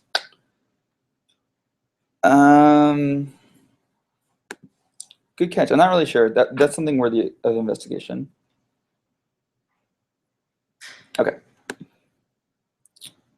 And all right, so here's some like nifty plotting functions. So plotting features. Actually, the functions are super basic, but I'm going to use them in a way that combines, I think, a neat way to combine them. So like plot. So we're going to plot GDP in 2000, GDP per capita, and CO2 emissions per capita. And it's going to complain to me again that it's too small. All right, so that just actually sets up the plot area. And then I'm going to use this text function to plot, well, you'll see in a second. Right. So this plots the first 2 letters of every country. So yeah.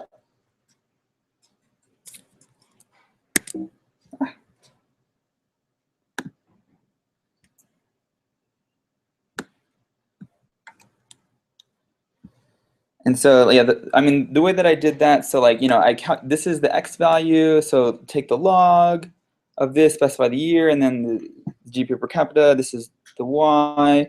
And then labels, I take, this is called substring, I just take the first 2 letters of this country. And there it is. So I'm sure you guys have seen plots like that, but this is kind of a straightforward way to do it in R, where instead of having a dot, you have yeah, exactly. All right, so let's show off some power. All right, so we're missing a lot of life expectancy data. So yeah, this is me running a summary on a data frame. So get summary stats. Where's life expectancy? Oh, I see, okay. Yeah, so you can see min, max, whatever, and then NAs is the number of missings. All right, so I'm not saying this is good statistical practice, but say that we wanted to interpolate missing values for life expectancy by country, where we want to make life expectancy. We think that there's some sort of trend over time, or that we can sort of like estimate it over time when we have like at least an observation for a few years. And we want to interpolate it by fitting just an OLS estimate to the log of, or taking a year and using that to predict the log of life expectancy. So okay. All right, so this is a little complex, but again, I just wanted to show what you could do. So by splits a data frame into pieces by the index that you specify, and then with that data frame, with that subset, it performs some sort of like arbitrary operation on it. So this is what by does, and then for function, I'm going to write a custom function for the thing that I want to do. It starts here. Okay, so this X argument that is specified in the function is this subset of the data frame. So the first thing is I want to make sure that we're not missing values for all of the for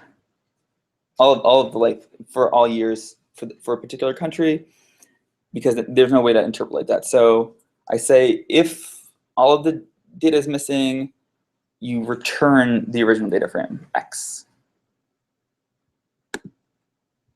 Okay.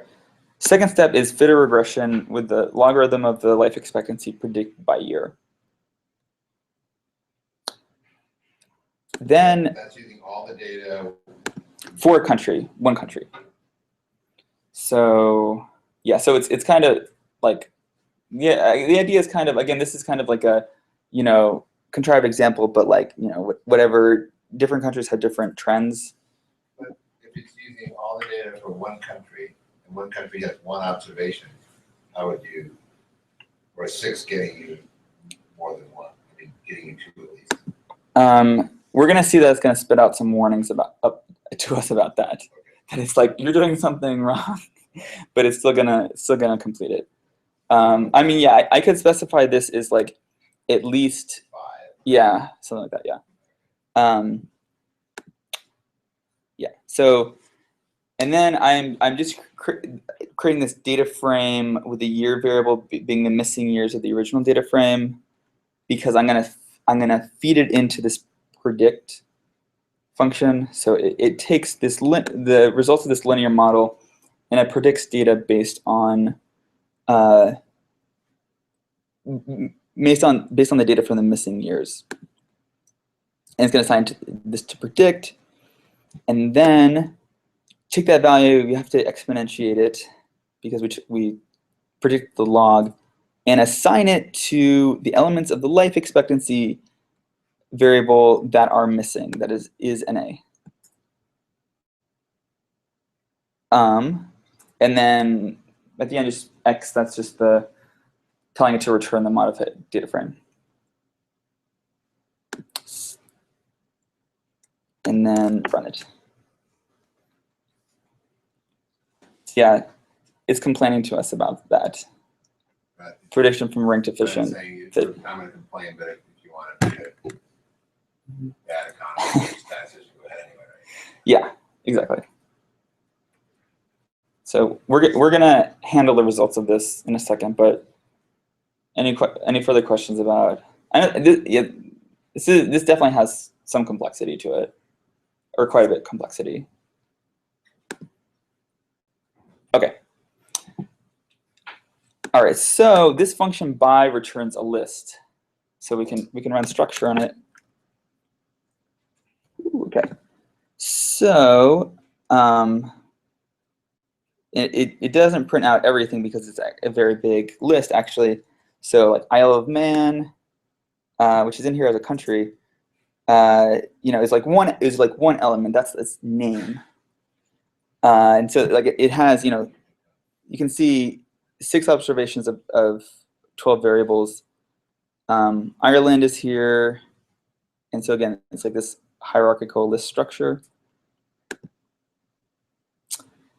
And then, okay, so say we wanted a particular element, Belarus, we can just ask for it directly. And then, so we have these, we have this list with these elements, and we want to say well, anyway, there's a way to call a function on something where you use all of the elements of a list as the arguments. So a very clear use of this is to bind all of these data frames back together and to make it one. So you use this function called doCall for that, and the first argument is like what function to use, and the second one is like what argument. So we're taking the rbind function and we're supplying each element, so like these country-specific data frames, and we're putting them back together. And then just take a look at it. So let's see. So we couldn't interpolate Afghanistan because we have bad data, but I guess we did it for Albania. Yeah, so just to let you know, this is all using base R. There's also new packages that can like really simplify a lot of these steps. I'm gonna go over, or I'm gonna list a couple of packages that can do that. But this is in like basic R syntax, and I think it helps to see it this way. You say you're going to look at other, you're talking about programs that people have written now. Yeah. Yeah. So like all of these like 5,000 add-on packages. I mean, there's one for specific statistical techniques. There's some for graphics, and then there's a lot for data manipulation. I'm just going to mention them. Okay. Okay. So last things. If Google isn't really that helpful, or whatever, and you like you know kind of what you need, but you don't know the function name, you can use double question marks, and then quotation marks to search for a particular phrase. So here standard deviation, and then it gives some search results, and then any packages that you have downloaded and installed appear here. So I probably have a lot more of these than you do just because I've downloaded more packages, but the one that we're probably looking for is the stat standard deviation one, obviously. There's a lot of other ones like extract residual standard deviation from Sigma, or Sigma from this LME4 package. Anyway, that's a way to to look for a name. And then this get working directory tells you where you are. Basically, if you just type the name of a file, if you do like .csv and then if you just type the name of a file, R will still look for this thing, but it'll look for it in the working directory. This thing. It's not going to find it because I don't have it there. But if you want to, oftentimes people obviously want to specify just the name instead of having to write out the whole file path. So that's one way to do it. And the way that you do it is you use set working directory function. So like this, yeah, directory. Okay. And then if you're down here and you're at the console, you're like, your cursor's there. If you press the up arrow, it'll give you previously entered commands. So if you type something and you make a mistake or something, you can just press up arrow and it, yeah, you can like see it and then edit it and then run it again. All right. Unlike in MATLAB, the kind of asterisk in R means element by element multiplication. This corresponds to like dot asterisk in MATLAB. In R, this symbol, the percent sign, then asterisk, then percent sign is matrix multiplication. So it's, yeah, the default in R is element by element.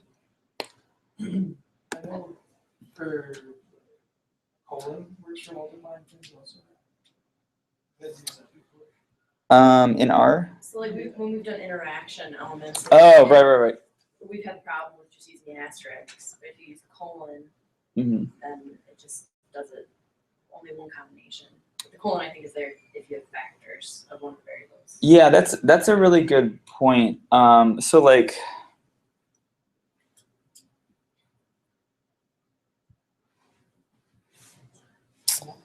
all right, so like this thing right here, this is not strictly speaking like an arithmetic statement. This is a formula that R interprets to run a regression. So like if you want to specify interaction effects, if you want to specify polynomials, you can't you need to know how to do it. You can't just multiply. So let's see. Let's do interaction. Well, let's do summary. Okay. Let's do interaction effect. So asterisk will give you the interaction effect, but it'll give you the interaction effect and then each of the variables individually. Yeah. So, and you can see how it shows up. That interaction effect shows up here at the bottom with the colon. And like, as you probably, y'all have seen, the colon by itself will have only the interaction effect and not the effects of the individual variables. So let me think. If you want to do an operation, so like this log is straightforward, but if you want to take the square term of something, so let's take square of internet user. No, yeah, square of internet users. This thing actually won't work properly. You think it would, but it doesn't. You can the way to do arithmetic operations is to use the I function. Think of it as standing for isolate. And here it has the square. Before it just dropped out for reasons that not really going to get into. But so for this, you can sort of do an arbitrary arithmetic operation dealing with these columns. So you can do like this times this. Divide, no, they don't want to do that. Divided by this, oops, divided by this, for that whole term. And like the I protects it from interpretation, basically. Except I gotta divide by 0. Let's do 1 plus that. Okay, so like, anyway, there's this huge long arithmetic expression that's fed directly. I think if I try to do it without the I, I think it'll, I think this will choke. No, it doesn't choke, okay. Anyway, but it doesn't interpret it correctly without the I. At least for like simple functions, if you're gonna take a log or something, Uh-huh. you have in a data table, is it preferred to do that in a regression model, or would you rather like specify a new column in your data frame? It's definitely personal preference. What I do is for sure how I specified it here, which is to do the log, because then you don't have like an extra column that you don't really need floating around. That's how I feel about it, and it's a nice. I think in Stata you have to create the new column. Does anyone know? You can't just say like log. I don't know. Anyway, so an interesting feature. So like you might wonder, why doesn't it let me directly square it? And this is actually like a pretty, maybe I would, this is a cool feature of R to like for rapid prototyping of different specifications. So like what I've done here is I put this whole expression, all these variables in parentheses, and then I've squared them. That might sound kind of weird, but this is what it's going to do. So what it does is it has each variable in there as its own, and then it has every interaction. So it's kind of like squaring. And you can put a higher order to have the third order interactions. So this down here, like GDP per capita, log GDP per capita, military expenditure, and like that's the third order interaction between the three of those. So that's kind of why directly doing square doesn't work, is because it has a different interpretation in this formula setup. Let me see.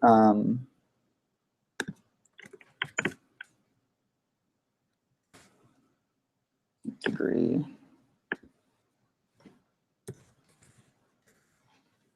Let's see. Oh yeah. I guess I'll do it correctly. Okay, so this is one way to put in polynomial terms if you don't want to put them in explicitly. So this poly function. Yep. You need to put the raw equals true in here because R by default does this kind of transformation of the variables into like an orthonormal matrix, which is nice for like numerical stability, but for interpretation, not great. So like anyway, the default is like a kind of a weird way of doing something, so you have to just say raw equals true. But anyway, that's another way to specify polynomial terms. In this way, you don't have to say like internet users squared, internet users cubed, internet users up to the 4. You can just change this term. We can do it to the 10. Yeah, just like that. Anyway, so like this formula convention in R it's used in a lot of, not just like kind of specifying statistical models, but it's also used for different data manipulation features, and it's really pretty powerful. It's one of the great things. Any questions about that? I know I just threw a lot at you in terms of what you can do with the formula.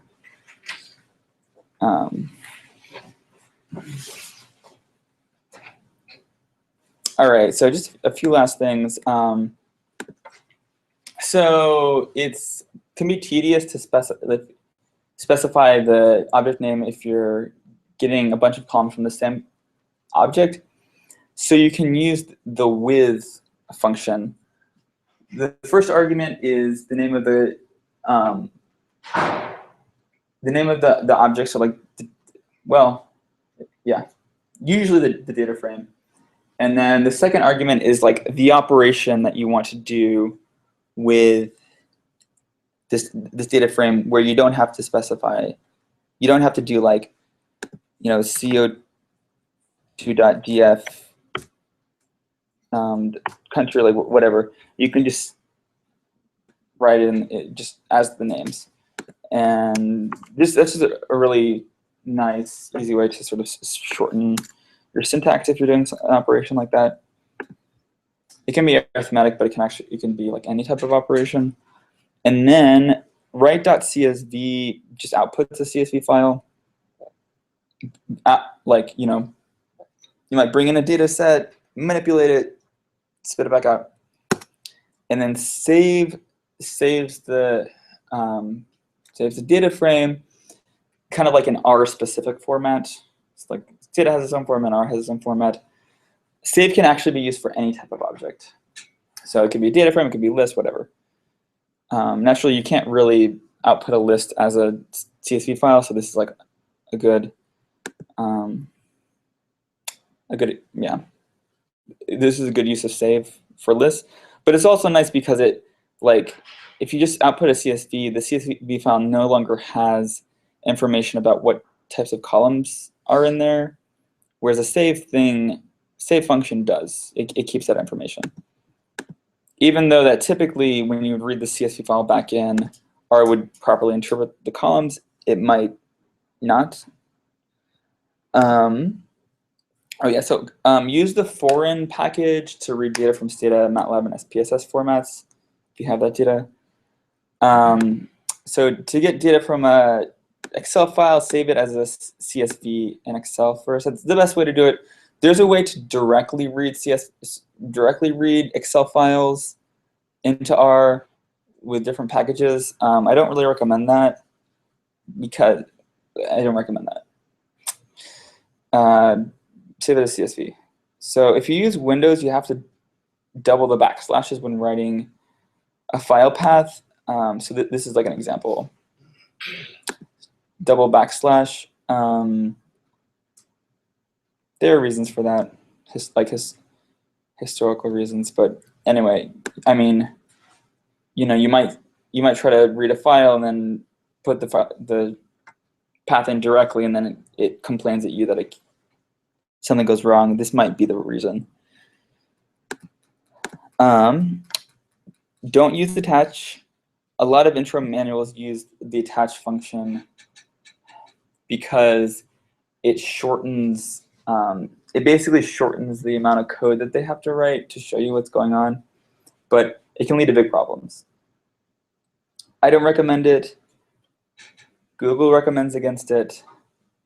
It's more complex than you think it is when you use it. I've had people come to me and say like, "Oh, my code's not working," and then I see that attached, and I'm like, "That's probably why." And it has been usually. So anyway, I strongly recommend against attach, even if it can be tedious to write out the name of your data frame all the time. Yeah, we haven't covered methods, classes, or attributes here, but like these concepts are pretty intuitive. Just for time's sake, I'm not gonna go through it. All right, so where to go from here? So some commonly used packages. So like reshape is like a data manipulation packages. String R is like, yeah, I mean, R base already has lots of string manipulation functionality, but string R has more and makes it easier. Plier is data manipulation. dplyr is also data manipulation. ggplot is a graphics package. Our color brewer creates nice colors for different like continuous scales. Stargazer outputs like the output of statistical models to LaTeX. What does it output to? LaTeX. All right, so here's a bunch of resources. You can take a look at them later, given that you've downloaded this. All right, I have some homework for you guys. First time I gave this, someone told me it would be good to sort of like burn in what's learned by some homework. So came up with a little homework. So with this this World Bank data set, find the country with lowest fertility rate in 2003 and calculate its total CO2 emissions, which is CO2 per capita times population for every year. So that's kind of like a data manipulation task. And then fit a panel data random effects model of that form. And I have solutions or suggested solutions or whatever that you can check after you do it. And by the way, for the panel data, you're going to have to find a package for that. Forewarning. And yeah, the slides that I showed earlier are just available at this URL. The presentation is actually, that slide presentation is actually made in R. So lots of, yeah, again, like there's like this huge ecosystem of people coding in R to make a lot of different functionality. And that's it. Are there any last questions before we wrap up? What package makes the slides? Slideshows? Slideify. Slideify. Mm-hmm.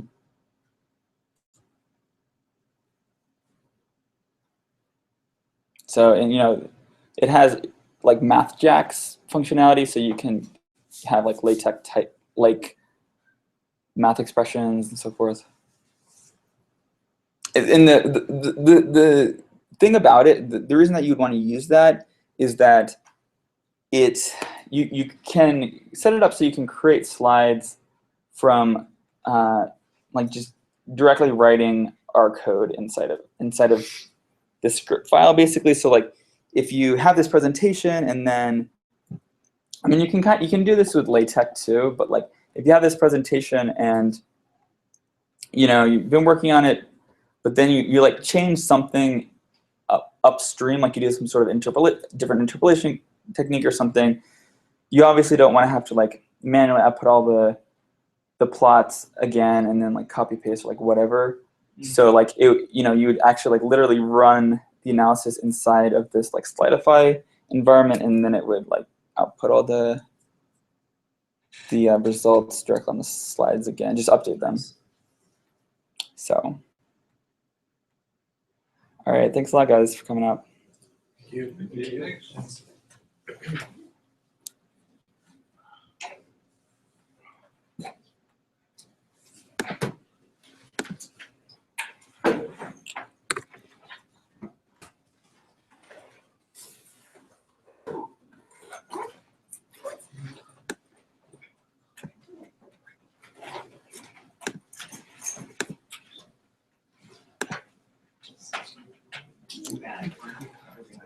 Yeah, sure.